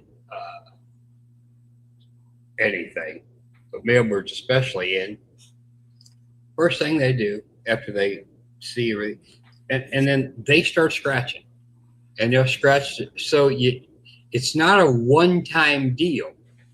Yep.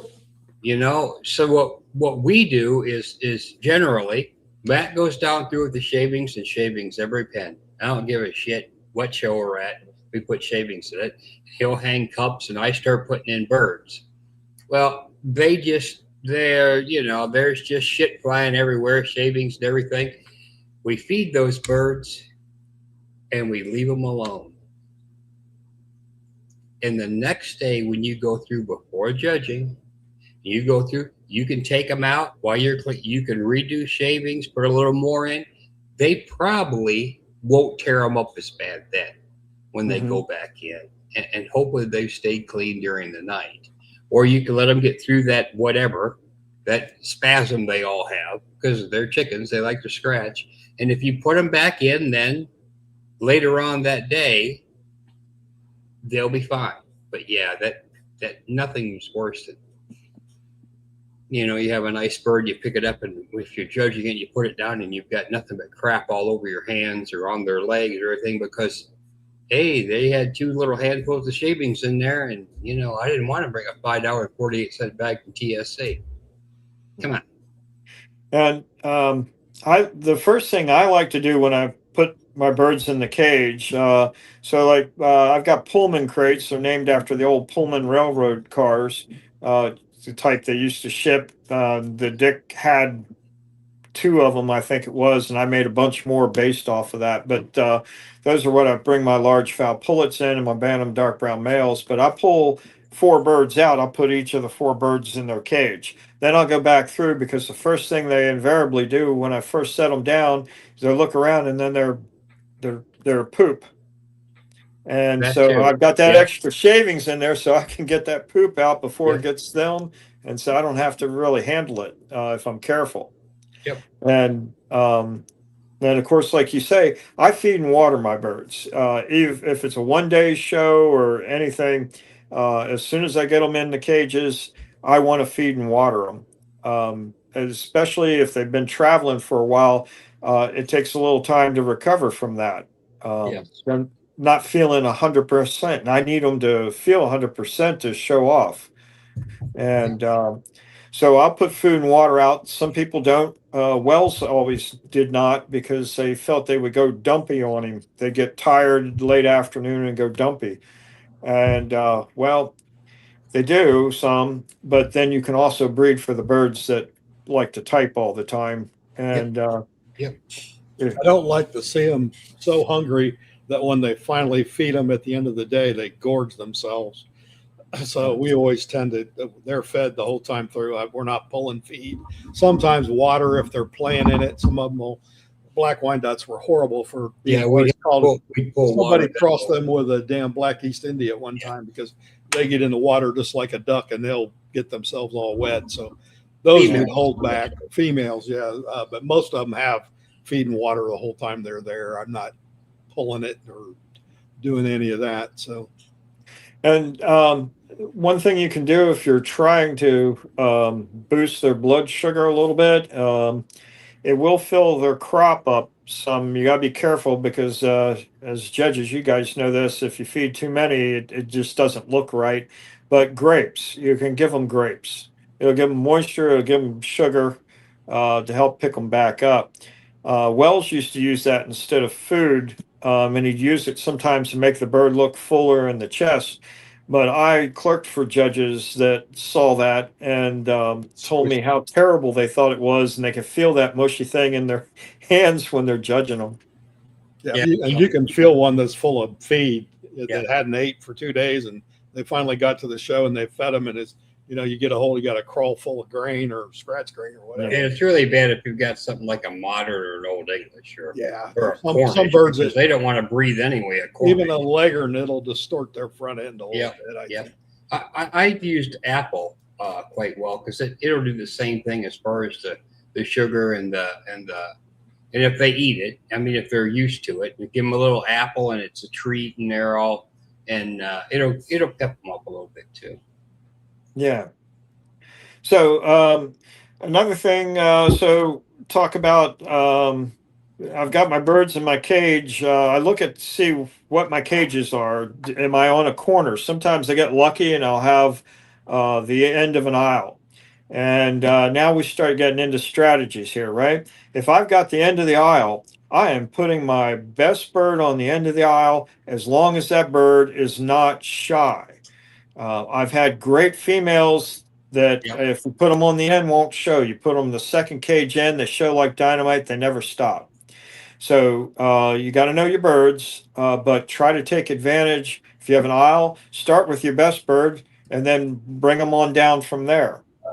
And show 4 or 5 deep because you've got to try to catch the judge's attention. You all have said this before, but it's true. There are 2 schools of thought on what to show. One is show birds that all look alike. They could be cookie cutters. The other is show all kinds of different birds. This one's got legs, that one's got better comb, and hope to have one the judge likes. And I will tell you, you can sometimes win with that second method, but 90% of the time, it'll be the guy that has the consistency that draws the judge's attention. Exactly. And so 2019, we had a really big brown leghorn national, and I had to pull it, go all the way up front. But I took 1st through 5th pullet in heavy competition, and every single one of them was a sister. They were from one mating. And I think Jacob Bates judged that group of birds, but I knew that those were my best birds, but they were all sisters. And so if you can, from fewer matings, you'll have more consistency, but make sure you're culling to and bringing forth the bird that best represents the ideal as far as you're able to get to that year. Yes. I agree. And if win or lose, you're going to congratulate your competition, and you're going to, instead of gripe and say the judge got it wrong, walk the aisle and look at everybody else's birds as if you get to take any other bloodline there home with you. What do they have that the judge was attracted to? What do they have you don't have that you wish you had? We get blinders on thinking our birds are so good. We did this, we did that, but we forget that maybe we let something else slip. It might be the angle of the tail feathers has started to turn Venetian-y blind. I hate that. God, I hate Yeah, it's hard to get rid of too, so it's a Oh, good thing to hate. it's a bitch. Yep. It's a a, bitch. a little bit of it's okay, but yeah, you got to work at that, right? Yeah, yeah. And Well, like we say, sometimes, and sometimes, sometimes you just take an ass whipping and you yeah, just go on with it. But yeah, what I've but always try to said learn is something. try to I learn, but go Yeah. down through there and look. Yeah. And if that's better bird, it's a better bird. But if you go through there and you say, I think what I have will go home with me, then be happy and go home and come back and try it again. You'll have a different judge probably. You'll see things you don't know. Maybe she laid down. Maybe she wouldn't get up. Maybe she was laying an egg. You don't know those little things. And that 30 seconds that we really get to handle them, or the minute we put them back. And then as we're looking down, you look at all your checks. Well, you can have a thing there with 4 checks and you look back and she won't do anything. Well, guess what? She might get beat by another bird. You don't know as the owner. I don't care if you're cage hanging. You don't know what that judge is looking, what catches his eye or caught his eye the first time through. So you're right. You should learn something. You should be gracious.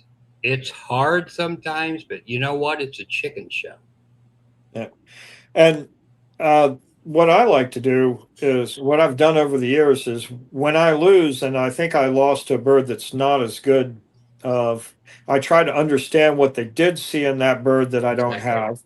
have. And I still may not agree with the judge. That's okay. Yes. But what I try to do is the next year, I try not to ever let them see that again. I'm going to get rid of that fault.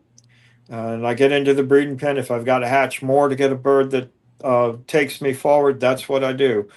But use that determination to say this will never happen again. I'll never have a bird that is starting to show a little white off the earlobe, or what it could be any number of Exactly. things. Exactly. But Exactly. Yeah. Try to learn and take it as a challenge.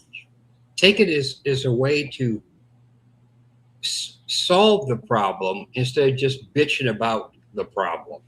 Do something about it. now, Dick was well known, and he couldn't hardly walk through a show hall, Dick Holmes, without meeting somebody he knew that would stop and say hi to him and all. But when he and Wells were partnering on large dark browns just before and as I got back into it as an adult, Wells was groomed to the point where he saw the whole thing as a big competition. And you had to watch the birds be judged, and the judge had to do it right and had to pick the right bird. And of course, it might be part of where I grew up, but we're always everything you do, are you doing it the right way, was something in the background when I grew up. But what I learned was I'd stand there and watch the judging, and it would drive me nuts.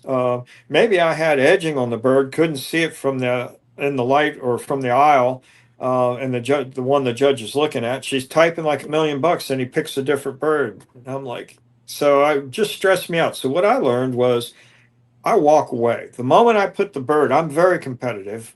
I put the bird in the cage, it's over. That's all I can do. I can swing back by, pull poop out. I could toss them a treat, if they haven't closed the aisle yet to keep their blood sugar up. But I'm done. I've already done. So maybe George Beyer and I are going at it for the last 2 years. He's taken best of variety in the Bantam light browns. I've taken second reserve variety pullet. Every year he gets me, but at least I give him competition. But the moment the bird's in the cage, the competition's over. Exactly. The judge is going to decide. Exactly. So go enjoy the fellowship. Yes. Yes. Enjoy the show. I was the same way training horses. I was always, I can't say nervous. Let's just say anticipatory until that horse, until they sprung the latch to the starting gate. There's nothing else I can do. and I would just watch the. Now I may get vocal and yell and scream, blame the jockey, you know, whatever. Watch where you're going, get in the hole, get through the hole, whatever. But it was a feeling of relief, no matter what happened, as you're going through your head, which I would do in the post parade, which I do when the judging starts. Have I done everything I could? Is there something we forgot? You know, and if the answer is no, hey, hell, Matt and I don't even know half the time the birds are being judged. You know, we're up talking, we're at a booth somewhere, we're outside, we may be at lunch. You come back and they say, congratulations, great, what won? You know, I mean, that's all good, but it's the people, like you said, go enjoy now. You've done your job. You can't show for the chicken. Like I said, it's a chicken, or it's a duck, or it's a goose, and you can think, oh no, don't. They can't hear you. They're a chicken, a duck, a goose. So just go enjoy yourself. There's no sense getting all whopper jawed, because tomorrow the sun's going to rise, and let's face it, I don't care how good you think your birds are. In the grand scheme of things, what's it really matter? Yeah. You know, I mean, it matters to us, right? Because we're doing it, and that's what we do. But in the grand scheme of things, hey, you got to keep it in perspective. It's a frickin' pickin' show, man. That's how I noticed I've kind of matured over the years, because I used to be like Don said, like Wells, I had to watch the whole thing. And then once I got better at it's when I started judging, because you got one advantage that the exhibitors don't have. You get to handle every one of those birds. And believe me, they are deceiving from outside the cage. Leghorn is a good class where once you get a hold of them, you can feel those things that we look for in a bird that's got the correct body. And it may look beautiful from outside the cage, but I grab a hold of it and there ain't nothing there, or it tapers in the back, or it does a lot of things. You can't tell. So you can't tell that till you handle them. So I learned to shut up once I started judging, because when you don't get to handle them all, and like Don was saying, you can get coop blind and all you see is your birds, and you don't evaluate the competition as hard as you evaluate your birds. So you have to keep that in mind, I think. Right. That's why, you know, we don't say much about pictures. Yes. Pictures, you can have an outstanding bird, and if you're a shitty photographer, well, then you don't have to be a bad photographer. If it's a leghorn, she'll move the moment you click it. Always, but I mean, and it looks good in the viewer, and you click it, and you look, and you think, Jesus criminy, look at that thing.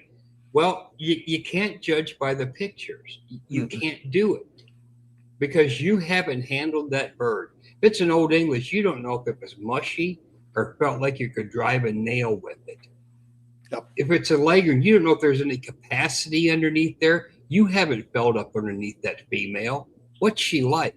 If you take a picture of a Leghorn in that box, half the time the Leghorn pictures, well, yeah, it's a Leghorn, and you're throwing it into a blue box. What do you think 9 times out of 10? It's like, Jesus. So you want to get the picture before the bitch flies out, correct? So, I mean, so you have to take it all with a grain of salt unless you've been there and you've handled every single bird. And it always comes down to what Matt says. Everybody's opinion matters, but today it's my opinion. Mine's the only one that getting paid. That's the only one that gets the pen. Me. Well, and that's how chicken shows started, right? Sitting around a bar, a bunch of guys saying my rooster's best, and they made the bartender the judge. They brought the rooster in, and the bartender picked the best rooster, and that's the way it is. So we're at a chicken show. You're a breeder. You know what you're going to take home with you. Exactly. You better. Right? And if you're just starting out, maybe you don't, but maybe you should talk to some of the other breeders that you're competing with, because that guy might come up to you like a wonderful story. Dan Young came up to Leah Marsh. Yes. Leah Marsh, who had Pioneer Farm, right? White Leghorns. Dan Young comes up to him and says, do you know what you have in that 4th place cockerel? And he's like, well, fourth place. And he goes, no, you have what we call leather feather. It's a white bird that's less transparent. Got the thicker. And Elio said that he made extensive use of that bird after that, and it improved his whole line Yes. because a more experienced man came up and pointed out what they had. You might just say, hey, Mike, Matt, come take a look at my coaching. So what do I need to do next? You know, where do I need to go? What needs to be improved? Yep. That's very Should I good. get rid of them? Yeah, and a lot of times, sometimes it goes there. yeah, Yeah, you're not going to live long enough. Sometimes that's the answer. Yeah, How old are you? You'll never live long enough. But the thing is, that's very true. And sometimes the answer is just keep going. Yeah. It doesn't all come now. Every now and then a freak happens, right? Secretariat was born. Yeah. Flight line was born. A great harness horse, a great halter horse, whatever. But most of the time, it is a progress. Little improvements every breeding season. That's how you get there. It Tom Roebuck. Tom Roebuck with those soft blue coachings is a wonderful example. Yes. If you Look saw how many what he years started with, oh my God. Yeah, and look at the years it's taken him almost everything that he touches. He's very good. Where he started, which is usually crap, and Yep. does a good job. And I've done the same things, and not all of them have worked. So that a lot of them have gotten crap before we ever finished it, because you end up knowing your limitations and what's going to work. I don't know. I messed with barred coach and bantams all my life, and I think I had better birds in the 70s and the early 80s than what I got now. I know I did. But this is the first year I've encouraged at what I've produced. I made some crosses, did some different things, and kind of went all in on a couple of matings. And what I'm seeing out there now, I'm happy with, and it's rivaling some of what I had way back then. So awesome.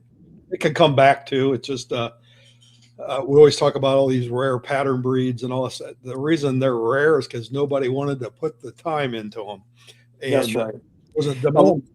And that's part of why I've written as much stuff as I have, is to help people become breeders. Because the number of people, Shelby and I used to talk about this, the number of people that would just call up to get a show string. Yep. I got sick of it. September, my phone used to ring off the hook. Yeah. And they told me when their show was, and they wanted to win it. And it's like, money wasn't the question. I had, there was, Lou McGinnis was in it for a while one time, and I had a bird that he wanted really badly. And I told him at the time, feed prices were lower. Now the price would be higher. I told him it was $2,000 for the bird. And he's like, what? And I said, yeah, 2,000. You go, well, I'll give you 200. I said, well, you're not getting it for 200. I spent 2,000 to make that bird. Yep, easy. You add all the feed costs up, and now and the years of the feed. Yeah. So you're not getting it for less. Yeah, I'm not supplementing you. Exactly. I try to be fair, but that would set me back. That was an advancement. Exactly. Yeah, you gotta know what you're in it for, and that's why a good segue. Kenny's show, the breeders perfection. That's what it teaches, breeding. Now, what you do with the damn thing when you bred it is up to you, but learn how to breed it. Then you're not dependent on whims, and it doesn't make any difference what's in bad, and they're picking this. And who gives a shit? This is what the book says. That's the way I'm breeding it. Yeah, but you got to put them down to your interpretation and go with that. Exactly. I learned early on you don't breed anybody else's. And you may be all off base. I've been told that a few times. You're way out of here on type or color or whatever. But you adapt. You get it, and you just keep moving forward. And Well, I guess we're lucky we've been doing it long enough to where we've seen the mistakes and made the mistakes. And I say it all the time. Everybody's starting on third base and think they hit a triple. It's they didn't hit that triple. They're starting with a lot better stuff. But that being said, I'm expecting a whole hell of a lot more with what you're starting with too. So the people starting in coaches now are starting with a hell of a lot better birds than we started with.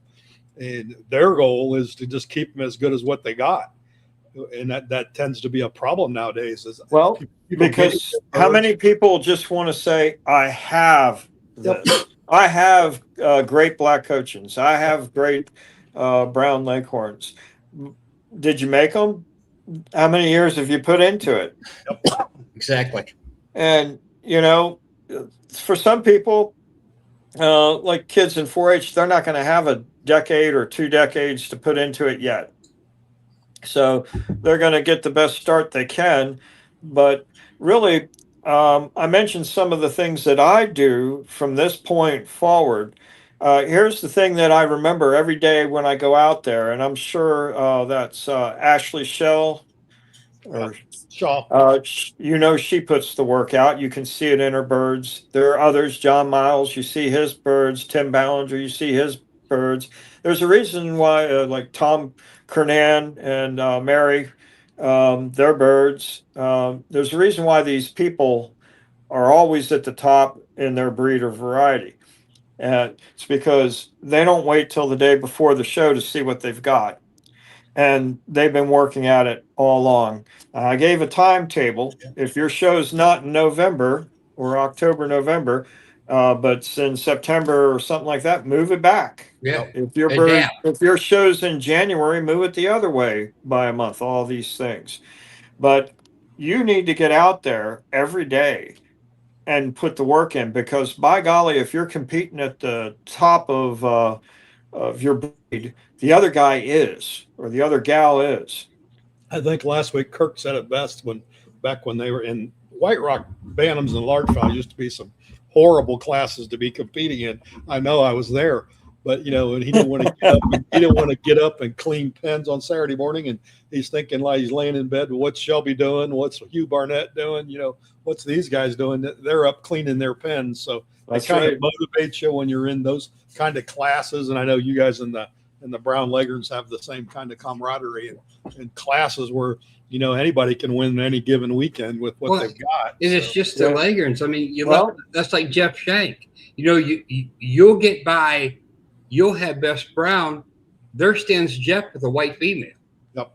So sometimes, most of the time, maybe. But I mean, so but, you have to go against a solid color then with your party color. I mean, it's you have to take that all in all the time. And Jeff has really come on. He's a tough competitor. He's got great birds. And we go to a lot of the same shows. he gets all the parts of it. So I think we've talked before. There's 4 or 5 different chunks of this, and you went through a bunch of them. Some people are good at a couple of them. He's one of the few like you that are good at all of them, and it shows in the end result because he can do that. When am I going to hatch them? How am I going to sort them? How am I going to raise them up? How am I going to get them to the show? How am I going to get them ready to the show? And then I'm going to present them at the show.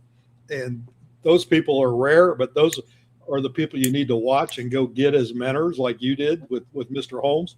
You go get those people that know what they're doing, and then you hope some of it rubs off. You learn one new thing per show. It's taken 50 years for some of it. After a while, you'll be out there competing with the likes of Kirk Keene. Yeah, there you go. And boy, that podcast took me back. That was wonderful to see. I hope I run into him out there. That was so fun. Yeah, because we had a ball back in those days, and there was nobody any tougher competitor than he was. And we talked about Bruce Sherman and Shelby and Hugh Barnett and all those guys he showed against back in those days. Those classes were brutal, and like you said, they put down 8 or 10 pullets. They wasn't just showing one; they were bringing the whole barn. And like you said, they all looked alike. And his idea was to get the judge liking what he was putting up, which if that's what you see. I would watch Shelby because he was at a lot of the shows I went to, and I got to go see his place when we went to the Delmarva show. He had a cookout there one time, Yep. and I'll tell you what, I went in like a spy. I'm going through looking for every little detail of what he's doing, and he talked to you some too, but you had to watch. Yep. And one of the You gotta things watch he doing. used to do is he'd wash his birds, but at a point right before he'd box them up to show, he'd put baby powder on them, his white birds. He tried that for a while, not a lot. He said, put a lot, they smell, it's just not right, but you just put just a little bit, and they seem to stay cleaner in the boxes. Yeah. The The soaky Silky, people the used to Silky do that, and it makes me cough. I'll pat him and watch the stuff fly and just smile and set it gracefully back in the cage. Shelby I'm was, not going to tell you what's going through my head, but Shelby was one of my dearest friends, and then why he was is because he reminded me of my dad. They were like, my dad had a doppelganger. They were him and Shelby. They both come up a little rough in the day. Was in the service during the Korean War, and got out of that, and then went back to work. And he would never tell you straight up. He would always kind of, if you ask him a question, he'd beat around the bush a little bit, and then he'd finally get to it. But he always wanted to make sure you were listening too, so you wasn't always doing the talking. So I learned a lot from him on the conditioning end of it. There was none better. He could take. I've seen him take shitty birds, white Langshan's for example, that most of us wouldn't even have took home. And the next year when he brought them back, look out, because they were immaculate. They were conditioned. He saw something and he had an idea in his head, and you could see the glint in his eyes. His eyes would sparkle with it. He was great. He was, and if he liked you, it was like the door was open. Yeah. Whatever you want, whenever you want, whatever. If he didn't like you, good luck. But I mean, but he was, you knew where you stood at all times with him. Mm-hmm. I'll tell a Shelby story, because I think it was about 99. It was about that same year we got in the barred rocks, and we raised a bunch of them and showed a bunch of them. And Harry Hallbeck was judging the rocks at Columbus that year, rock bantams. And we had reserve a breed with a barred rock cockerel. And Shelby come over, and he was always a gracious loser, as he was a humble winner.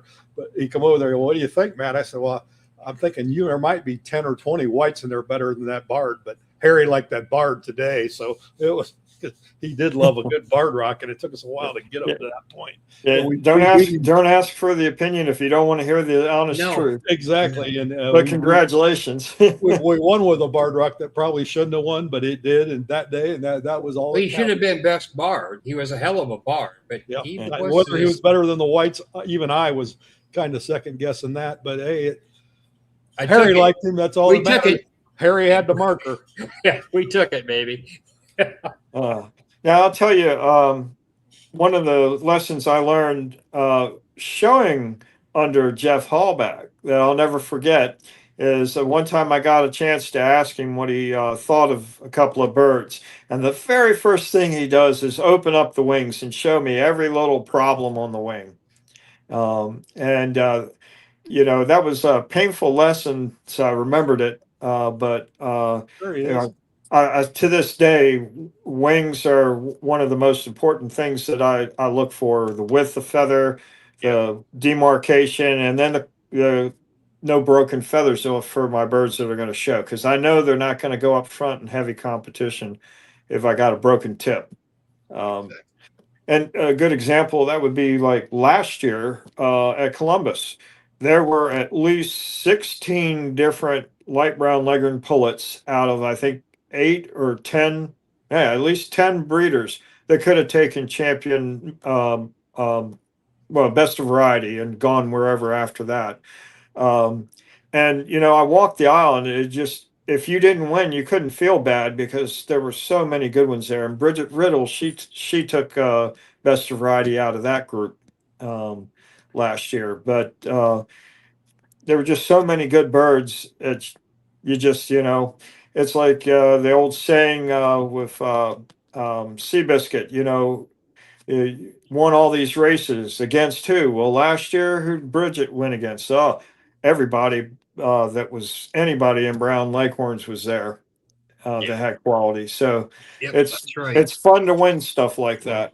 Yep, it is, and it's fun to learn. And everybody we mentioned, just good people. I mean, and will help you. You just have to ask, and you have to respect, and you have to listen. That's all. And what you do with it when you get home, it'll make no difference. That's up to you. You know, but we can only give out things that have worked for us, principles that should always work. Once in a while they don't, but hey, it's chickens, it's genetics. Sometimes it just doesn't, it goes off the rails. I like the way Don approached this podcast because Yeah, we didn't start getting ready for that show on Wednesday. You know, you No. started in April 1st when you put the birds together to get that first hatch out. So you give them a little timeline that this is not, you know, we get to those fall shows, which we tend to do better at fall shows and spring shows because we haven't raised. If you're going to raise for spring shows, then you got a whole nother game because then you're talking fall hatches.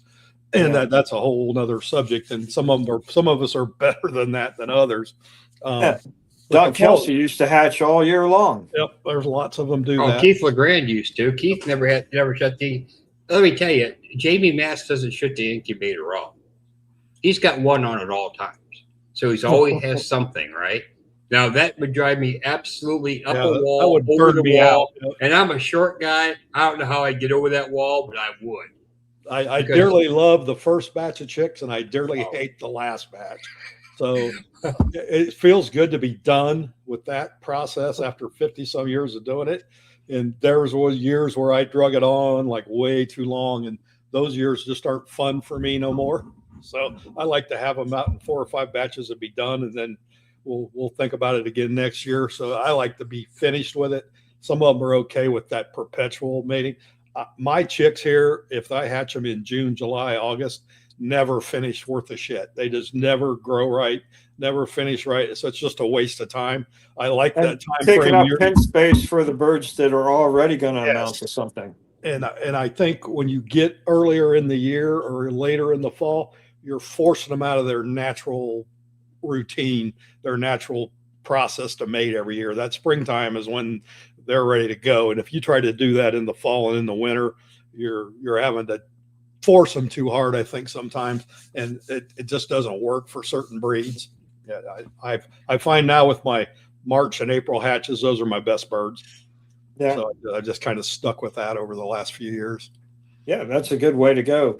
Now, a couple other things I want to hit real quick. Only take a moment. The first one is a saying Jason Pettit used to have: "Run the horses when you have them."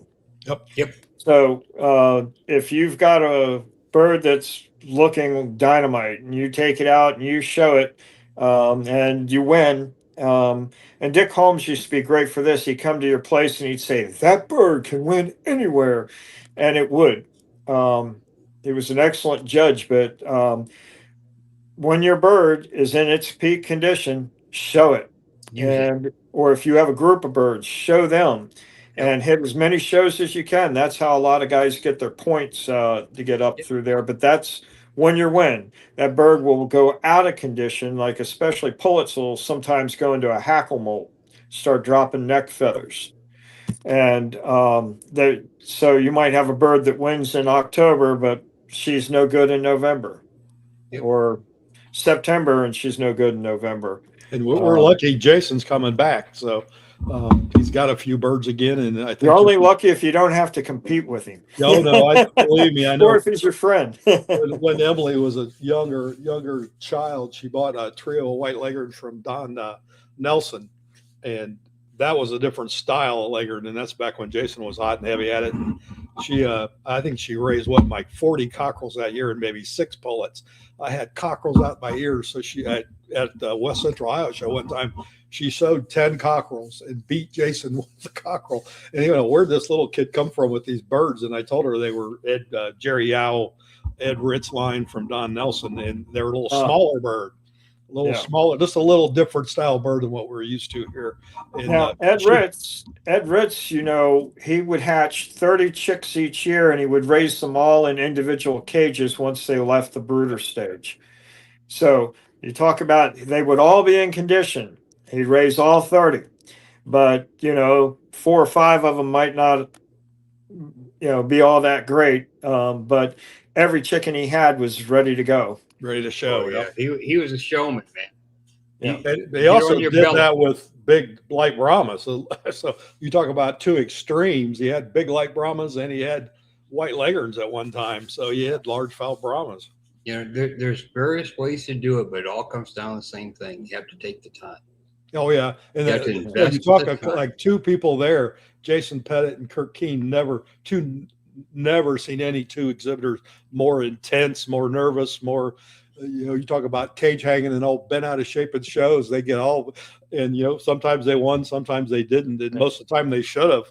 But yeah, that was what made it fun in those days, I thought. Yeah, and Jason probably put down the single largest, best display of white leghorn bantams I ever saw. I think that was 97, maybe 96. 98 because he had single comb. Unbelievable. And Danny Feathers was there, and I walked the aisles, and there were 2 exhibitors whose birds looked identical and better than everyone else's, and they were Danny Feathers and Jason Pettit, and Jason beat him. And I once mentioned it to Danny, and he said, well, they were kind of somewhat related. And so he apparently had gotten some birds from Jason, but Jason had Will Burton's strain of white leghorn bantams. Yep. And Will, back when I was a little kid, Will was out there competing against everybody and beating them. Oh yeah. Yep. But let's talk about the secret to winning at a show, and that is spray and win. You get that Grand Champion spray or that pink spray for hair, and you spray it all over your chicken, right? Right, as much as you can. No, now people, I use that stuff, but I have never sprayed it on the chicken. What you do is you spray it on a towel and you use it to dust the chicken off. It's not, the oil from that's not going to do anything that you haven't already put on it with sunflower seeds and oily grains, grains soaked in some kind of oil. You all have mentioned a couple of oils you can get from Tractor Supply that work well. Yep. But that oil is not going to do anything with that. All you want to do is spray a little bit on and use it to help pull the dust from your shavings and your show boxes. No, it'll do something. Spent the money to buy good shavings that are low in dust. It'll do something to it. It'll mat the things together, or it'll make the feathers look stringy. Or they're so slippery. They're so slippery, Matt lets them go. I can't handle them. I had a black Americana that had so much show sheen on it at Columbus last year. He was wild, number one. When I got him, he went right out of that cage and went right out of my hands. And for the next 20 birds, I couldn't get it off. So you can put way too much of that on there. Old English people are terrible for it. They think that's I've seen guys put a half a can on one bird. And I told Mike had to judge him in North Carolina one time. I said, watch out. I said, you're going to have some slippery ones over there because they got enough lube on them. I don't know how they ever kept them in the cage. I carry a rag. If you see me with a towel or a little washcloth in my hand, oh, right. Yeah, and your hands are slick for like 15 birds after that. Yep. You're thinking, what is this goo? I mean, there's a cloud. I think they should allow us to smoke in the buildings because all that people would explode as they started spraying all that shit all over their chicken. I'm like, I use those chamois rags that I use to wax the car with. So I always keep a couple of them in my show box. And I do just like Don says, I'll spray it on that rag. It's more or less just to get the dust off of them from being in the cage, but you don't want to soak them feathers so bad with that crap. No. Doesn't help. To George Beyer, he used to, and I think he still does. He brought those little dusting mitts you put on. They're like a white microfiber. Throw it away when you're done. He used to bring those and use them to wipe down his birds to get the dust off from transporting them. Because if you're transporting for a couple hours, the birds are going to probably dust bathe or something in there. Yeah. They're going to. And I don't discourage it because it relaxes them. But don't spray your bird with a bunch of oily stuff. If you need to put a little on a towel, just to wipe the dust off. And even better, throw away the can of spray if you don't use it right. If you have the bird that Mike can't catch because he's so slick, or Matt can't catch, get Yep. a silk scarf.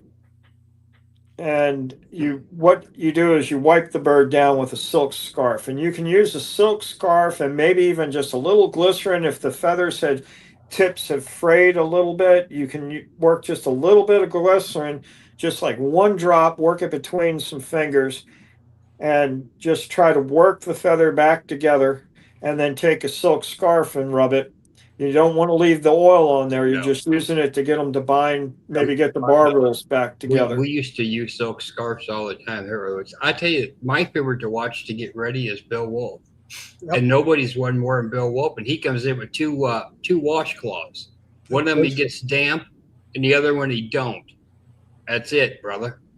Maybe a little. He uses a Q-tip on their combs and stuff a little bit. But I mean, that's the extent of the show box. Yeah. Rub them down and get them. And I'll tell you what else really works, Don, especially for birds.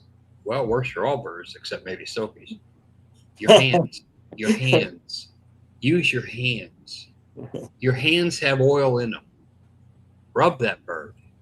Rub those feathers. It's like, when we raced horses, man, there's magic in them hands. And you have to do that. It's not, you can't get all this shit out of a bottle, man. Whether it's the supplements, the whatever, that we want to use something constantly on them instead of just using as sparingly as possible. I think just to get them as natural as possible. Michael, remember this because in the old days we were allowed to ask one question. So I think I saved up for I don't know how many times, but our old friend Ed Miller, who's a ex-president of the APA and big black coach and breeder, and I always would sit over to Ed's and I'd ask one question because I knew I was probably only going to get one answer and I better be paying attention when he give it. But I always asked him about oil in the feather. And he always told that. He says, you have to get the oil in the feather, and that has to come from inside the bird. You're not going to spray it on them. You're not going to. And his biggest thing back in those days was flaxseed oil, which was horribly expensive. And he would mix that flaxseed oil up in his conditioning ration a couple of times a week. And he said, you need to get that oil inside the feather. And you're not spraying it on the feather. It has to come from inside. So why I didn't use flaxseed oil or wheat germ oil, because if you look at that, there's very little flaxseed or wheat germ in it. But we tend to use these horse supplements now, but you just coat the grain light enough that it falls apart. And it does. I noticed it really big when I had Rhode Island Reds, because Rhode Island Reds, black rose combs, black chickens take to that oil a lot better when you feed it. You don't notice it as much in the whites, although it does help them. But dark browns, light browns, it just puts a shine on them that they're not going to have otherwise. Well, Dad always said in the horses, Matt, like I said a million times, if you have to put it in them to get it out of them. That goes with everything, including feed. If it ain't in there, son, it ain't in there. That's what he used to tell me. Because I'd buy all this shit, I wouldn't listen to him. Hell, he'd only won, 50 times more than I'll ever win. But, I knew more. So I get all that new stuff. You know what it come down to? Yeah. If you don't put it in them, if it ain't in them, son, it can't come out of them. And another comment, I make this a lot from being in the feed business. If you're bitching about the price of chicken feed, you got too many chickens. So that shouldn't be your limitation factor there. If you've got to worry about that, then you got to feed them the best stuff you can afford to feed them. And if you've got more birds than that, then you need to get rid of some birds. Well, and that's something I think we all need to look at periodically. I mean, I keep a pretty good number of large fowl light browns, and coming into the Bantam light brown project for the last few years, once Mark Atwood gave them to me, I've really been enjoying it because I know a good bit about the light brown color. I know a good bit about Leghorn type, but I didn't have any customers. I didn't have anything to prove other than what can I do with these birds. And they started out, they were way too big. So you know, I kept very few birds. If the bird didn't make progress, so I had a pair of birds. I'm hoping to get a smaller offspring. If 1 out of 5 offspring came smaller, that's the one I kept, and get rid of the others, and just run them through the meat market. It's been really enjoyable to be really hard as can be. I'm now at a point where I've got to look seriously about what males I'm going to keep over, cockbirds I'm going to keep over for next year because I got cockerels coming on. Yep. So I'm in a good spot now with those. And the Bantam dark browns, I let half the flock go this year. So that was pretty good. I sent them out to some guys that are they're out in a different part of the country. So hopefully they'll do something for them. But the hens, I didn't go through and pick the top half of the hens. I just picked half the hens. I kept the 4 pullets from last year, and then the hens I'd mated to individual males and trio matings. And then the hens that were in the big hen pen, those are the ones that went. Yep. And yeah, any one of those hens I could have kept as readily as the ones I kept, but wish That's them luck with them. a great place to be in any program, I think, is the fact that we can do that, I guess, is the thing. Is you've got enough consistency that you don't have to worry about which ones you let go because they're all the same. We've pretty much done that in the whites and black coaching. Well, I learned that from Bob Enslin. I remember one time. Oh, yeah. Probably 18, maybe. But I drove over there, and I was getting 2 pullets off of him. We're talking the 70s, $35 a piece was a lot of money. And he opens his pen up. There had to be 15 in there. And I said, which one you want me to take, Bob? And he said, just pick 2, Mike. Doesn't make any difference to me. And I said, how many did you raise? He said, right there. He raised 50 a year. That's what he raised. He never raised more because his dad had told him, who was blind, right, Matt? Yep. He was he's a legally white blind. man, legally blind. He said, you can raise 50 birds and get 35 a piece, or you can raise 100 and get 15 a piece. You decide which is the better go. So 50, when he hit 50, Bob was done. And he had this little, I'm telling you, it was a shed. A really nice shed, but it was a little garden shed, and all his black coach and bantams were in that shed. And it couldn't have been 8 by 10. And he champion after champion, because when it come down to it, he didn't keep many. He didn't need to keep many. Nope. And I think that's a good lesson. Now, hey, another thing on him too that I always was amazed, those birds are on wire from day one. Yep. They never got on the ground. Never on the ground, never on shavings unless they were in a show cage. Nope. Said he couldn't stop coccidiosis and stuff. There is absolutely no way to do it. He wasn't giving them all that shit, so he kept them on wire. They always look great. He won many shows, and all he did was wash their feet. He wouldn't even wash the whole bird. He just made sure they were clean, from the rear end down. He may do the cushion a little, but there was times he never washed the whole coach. Not like we do now. No. Oh God, no.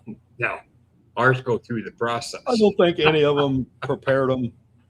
The one thing about the old days I would compare to nowadays, our birds are prepared to go to show a whole lot better than they were then. Yep. And I think a lot of it's just knowledge and technology.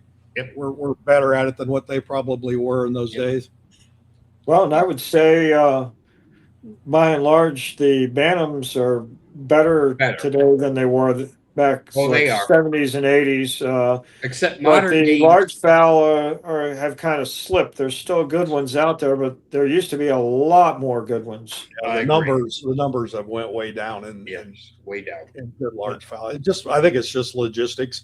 It's just like you found with the light brown bantams. It's easier to keep a lot more light brown bantams than it is a flock of large ones. So your turnover is better. I think your progress is better, and you can see results quicker with bantams than you can with big ones. And you have to be really dedicated to raise big chickens and have the space. It's like George Priest told me, 30 years ago. He said, whatever you do, never get rid of your bantams. And I said, why? He said, because he said they eat a quarter of the feed, they take a quarter of the space, and you can get 3 times as much for them. Yeah. And he's not far off. I mean, you see what some of the bantams bring, and half the time, I don't care how good the large fowl is. I mean, there's people that will buy anything, but they're not going to pay what they pay for an old English game male bird. Well, I've seen Or a Bantam dark brown, Bantam black, Old English game Bantam black cockerels go $200 a piece, just about as fast as somebody could get them out of their crate. Yep. Me too. I've been there. I watched stuff like that happen. It's unbelievable. I'm not saying it's wrong. I'm just saying the mindset is different than it was then. Yeah. And I do think that the bantams as a whole are better now. Large fowl, unless my mind's just completely gone, there is a whole lot better. More really good large fowl than there are now. And more are shown. Now, I'm not saying there's not some really good large fowl out there, but it seems like, when you go to the shows, hell, the show would be 3/4 large fowl and just a quarter bantam. And now it's completely flipped, except you go to Columbus and they'll have, 3,000 large fowl or 1,000 ducks or something. But that's the aberration. That's not the norm. But there are a lot more waterfowl now than I've seen shown. Waterfowl have been coming on, and so have turkeys. Yeah. Lots of turkeys. Lots of turkeys. Well, did we cover everything? No. Did we get through 2 pages? We're not telling everything. They've got to go out and try to pick up some more on their own. That's right. And we probably got to do another podcast anyway. So, hell, we might as well save a little something. Did we answer all the questions that came in? I think so. I think they've been listening a lot more than asking questions. I had someone say they learned more here than they have in the past 20 years out of this. That's the name of the game, folks. That's why we do it, because you can have all the knowledge in the world. Keep it to yourself, it does nothing. And chances are, a lot of people, you can tell them exact steps and they'll want to take a different step. So you just lay it out there and let people do what they do with it. But you got to have knowledge. You have to know what worked before to formulate what you want to do. You know what I mean? Because every situation, everybody's place, everything is different. So you have to take them little bits of knowledge and try them, put them together, adjust it. But stuff like that timeline, yeah. We start when we put the mating together. Mm-hmm. That's when you get ready for November. And in December, when it's colder than shit around here, but you're still out there, what am I going to put together so I can have it together and put it together the 1st of February or the 1st of March, because I want chicks on April 1st. And December and January are some of the best times to walk through your breeding pens and ask yourself, do I really want to keep this many males, this many females? And is every bird here worth having, or is or is this a bird I talk myself into keeping because it's a last of a family that really isn't doing very well anymore? Yeah, exactly. Exactly. So, for me, I've learned over the years that my families evolve. I used to get pink bands. I name them after the color of the band.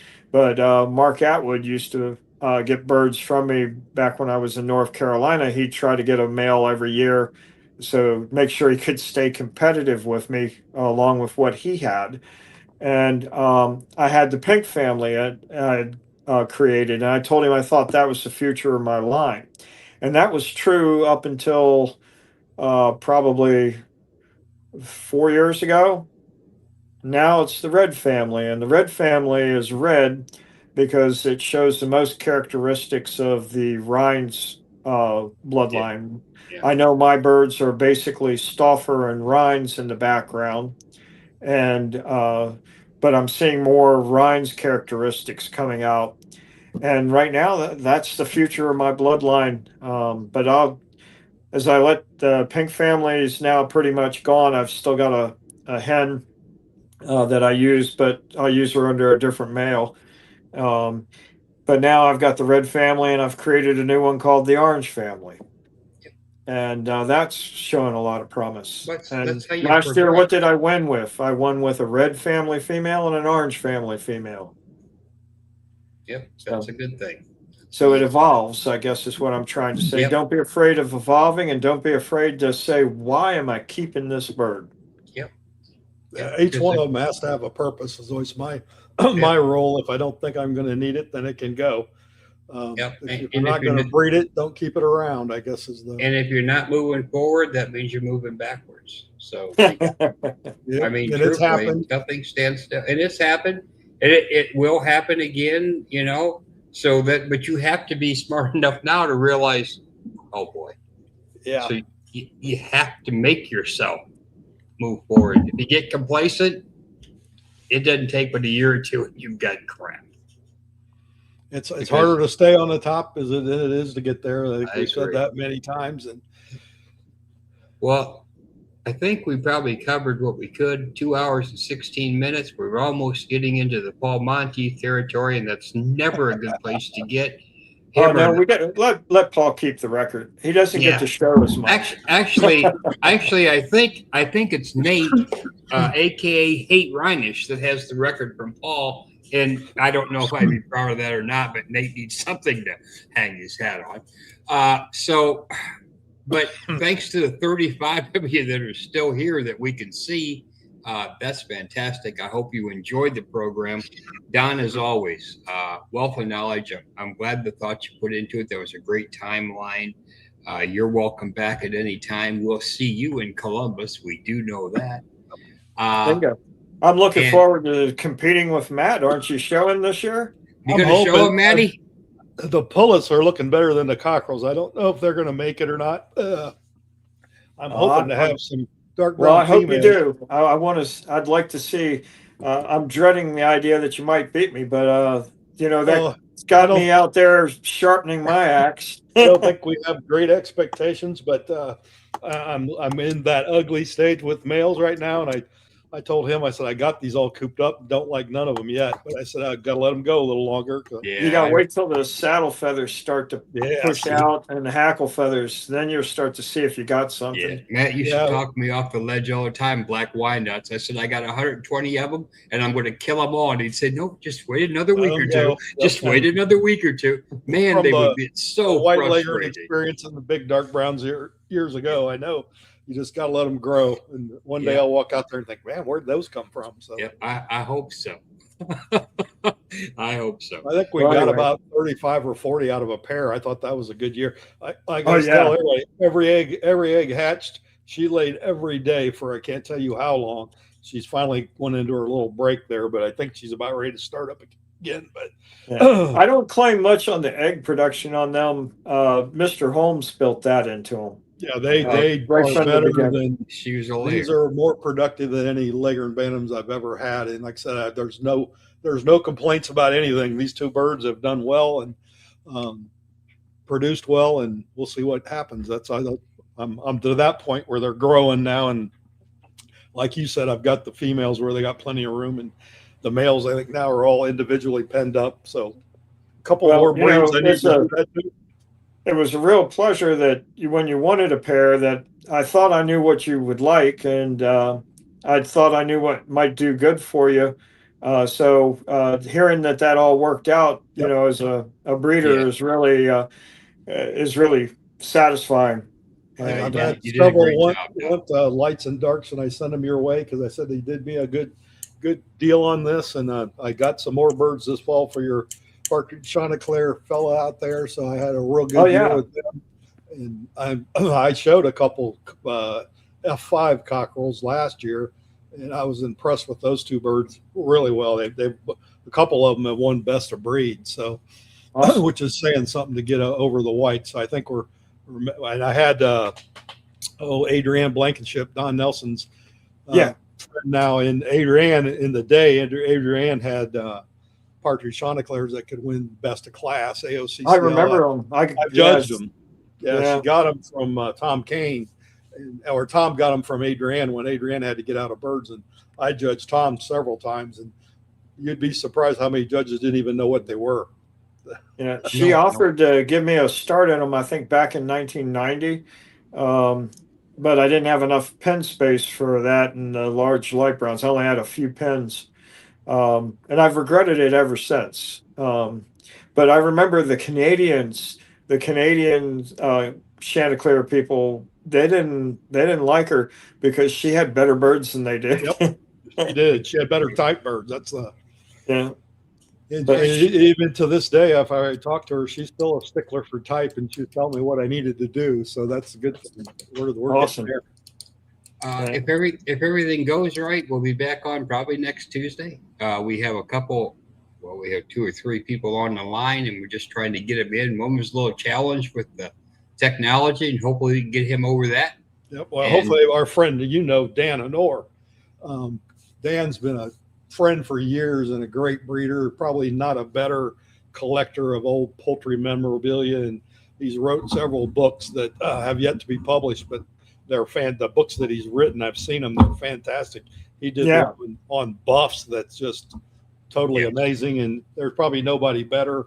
Him and Tom Roebuck are neck and neck, and probably Bob Halls and the buff color expertise. I don't know, Tom's good, but if there's anybody that knows everything there is to know about buff color in any breed, it's Dan. Yep. And a heck of a nice guy. He sent me some CDs back when we used CDs, people, when I broke my ankle and I was down for 6 or 8 weeks. And he figured I had time to read. He sent me a CDs full of old poultry stuff. Yep. But he's a wonderful guy, very generous with his knowledge, and hell of a historian. Yeah, and he's got some terribly great Minorcas right now. Buffs too. Yeah, Minorcas. Yeah, he's really good. A good Mediterranean breeder all the way around. And I think when I talked to him the other day, he's working on Anconas again. So and in the day, he was pretty tough at large fowl modeled Anconas. So we got that coming up, and we got a couple other people we're not going to mention, but we're working anyway. So hopefully I'll have a new camera. We'll see. I got the new headset, got a new microphone. Now I just got to get the new camera. The camera won't make me look any better, but maybe it goes out every now and then. I did as the last 2 times before we tried to get on and go live, it's died. So we'll see if we can get that. Get a better filter for you there. It'll make you look like them women online. No, I don't have enough time to put all them filters and shit on, because I know what they look like in real life, and nothing like that. Anyhow, so we appreciate it, and we look forward to seeing you this November, Don. And if anything comes up and you got time and you want to have a chat, let us know and come on back on. All right, man. Always a pleasure. Yeah, the pleasure is ours. We want to thank our sponsors. They're going to run here in a minute. We have new sponsors. I'll let Matt tell you about that. Yep, and remember to subscribe, like, and share this everywhere. Go ahead, Matty. Tell them about our new sponsor. A new sponsor, Chad and Katie Rink, our friends from Indiana, Calduck and Corish and Favor rolls. The large fowl favor rolls, but she's got bantams too. But she put down a couple favor roll males this year that I know I've made continental a couple times. So as good good size and good bodies, favor rolls got small ever since Peter Merlin and our buddy up in the east. What's his name? Dick Boulanger. Yep. They had good favor rolls, and Mike had them for a while, and they were huge. And I told Katie, I think when I judged it one time this spring, that's the best favor roll large fowl male I've seen in a long time, type wise and color. So she's doing a good job there. Doing a good job, and they got really nice call ducks, and they've got nice Cornish too. So good people, and they show, and they'll roll to show. Man, you don't know where they're turn up. We got a whole bunch of them here in the Midwest and the Indiana, Ohio area. And it's funny when you're you name it. We'll be somewhere and I'll think, what the hell are you doing here? You know, We'll be in Alabama, North Carolina, Georgia. Yeah, Here they are. and here they are. So it's really, it's really nice. They enjoy what they do, and they do it very well. So thank you to all of our sponsors, and I'm going to go have dinner. Yeah, there you Good go. night, everybody. I'm gonna go do chores. I'm a little behind today. Just a little bit. All right, here's that.